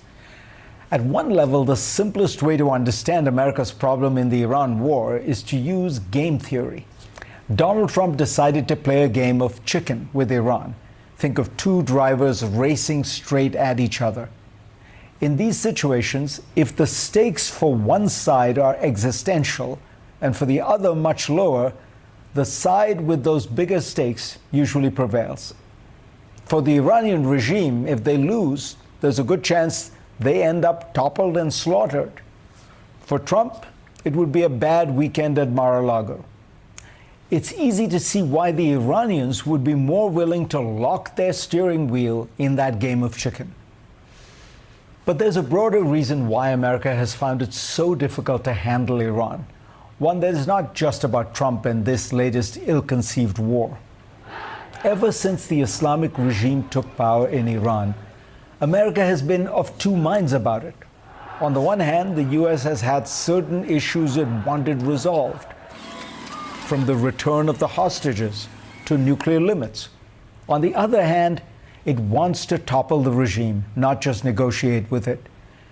There is a tension in these two attitudes that has run through American foreign policy for almost half a century. Does Washington want to change certain policies of Iran, or does it want to change Iran? If Washington negotiates with Tehran, inevitably there is give and take. There are concessions on both sides. There is some relaxation of hostilities. Above all, in engaging with it, the United States government is conferring a certain degree of legitimacy on the Islamic Republic, treating it as a serious negotiating partner, accepting that it represents Iran on the world stage. But that acceptance sits uneasily with some American elites who feel that the Islamic Republic is illegitimate, should not exist, and Washington's only policy toward it should be to overthrow it. And yet there are things Washington wants that only Iran can deliver. That is why even Ronald Reagan found himself secretly negotiating with the Iranian mullahs while publicly denouncing them. We can see the tension almost daily in Donald Trump's policy toward Iran. One social media post threatens to destroy Iranian civilization and bring an end to 47 years of evil. Another one that same day speaks of the progress being made in negotiations with Iran. Trump enters negotiations and seems optimistic about a deal with Iran, and in between rounds starts a war with Tehran and urges Iranians to overthrow their government. Less than a week later, he's back to promising that if they agree to his demands, Iran will have a very bright future. America had a similarly contradictory attitude toward the Soviet Union. After the communists took control of Russia in 1917, Washington broke relations with it and even tried in some small ways to overthrow it. It took Franklin Delano Roosevelt about 15 years later to recognize its existence and exchange ambassadors with Moscow. The tension reemerged after World War II. In the 1970s, Henry Kissinger's policy of negotiation with the Soviet Union was pilloried on the right because it was seen as bolstering the standing of an evil empire. Kissinger's response was always that America stood in ideological opposition to the Soviet Union, but that it also had certain national interests, like the control of nuclear weapons, which could not be handled without agreements with Moscow. Kissinger's equivalent in the Iran debate was Barack Obama. Obama's was the one administration to make a choice. It determined that while America might prefer another regime in Iran, it had to deal with this one to tackle the greatest danger to America's national interest, which, as with the Soviet case, involved nuclear weapons. The Iran nuclear deal was an effort to take the one most dangerous element of Iran's foreign policy and neutralize it. And it succeeded at that.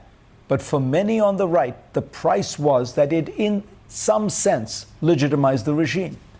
So Trump pulled the U.S. out of the deal, which then led to the discrediting of then Iranian President Hassan Rouhani and the return of the hardliners in Tehran, who ramped up Iran's enrichment program, which has brought Donald Trump right back to the same dilemma. Does he make a deal or take a stand? At this point, it's clear that Trump wants a deal. But in making it, he might end up giving the Islamic Republic what it has been seeking for 47 years: unqualified acceptance, even from the most hardline elements of the United States.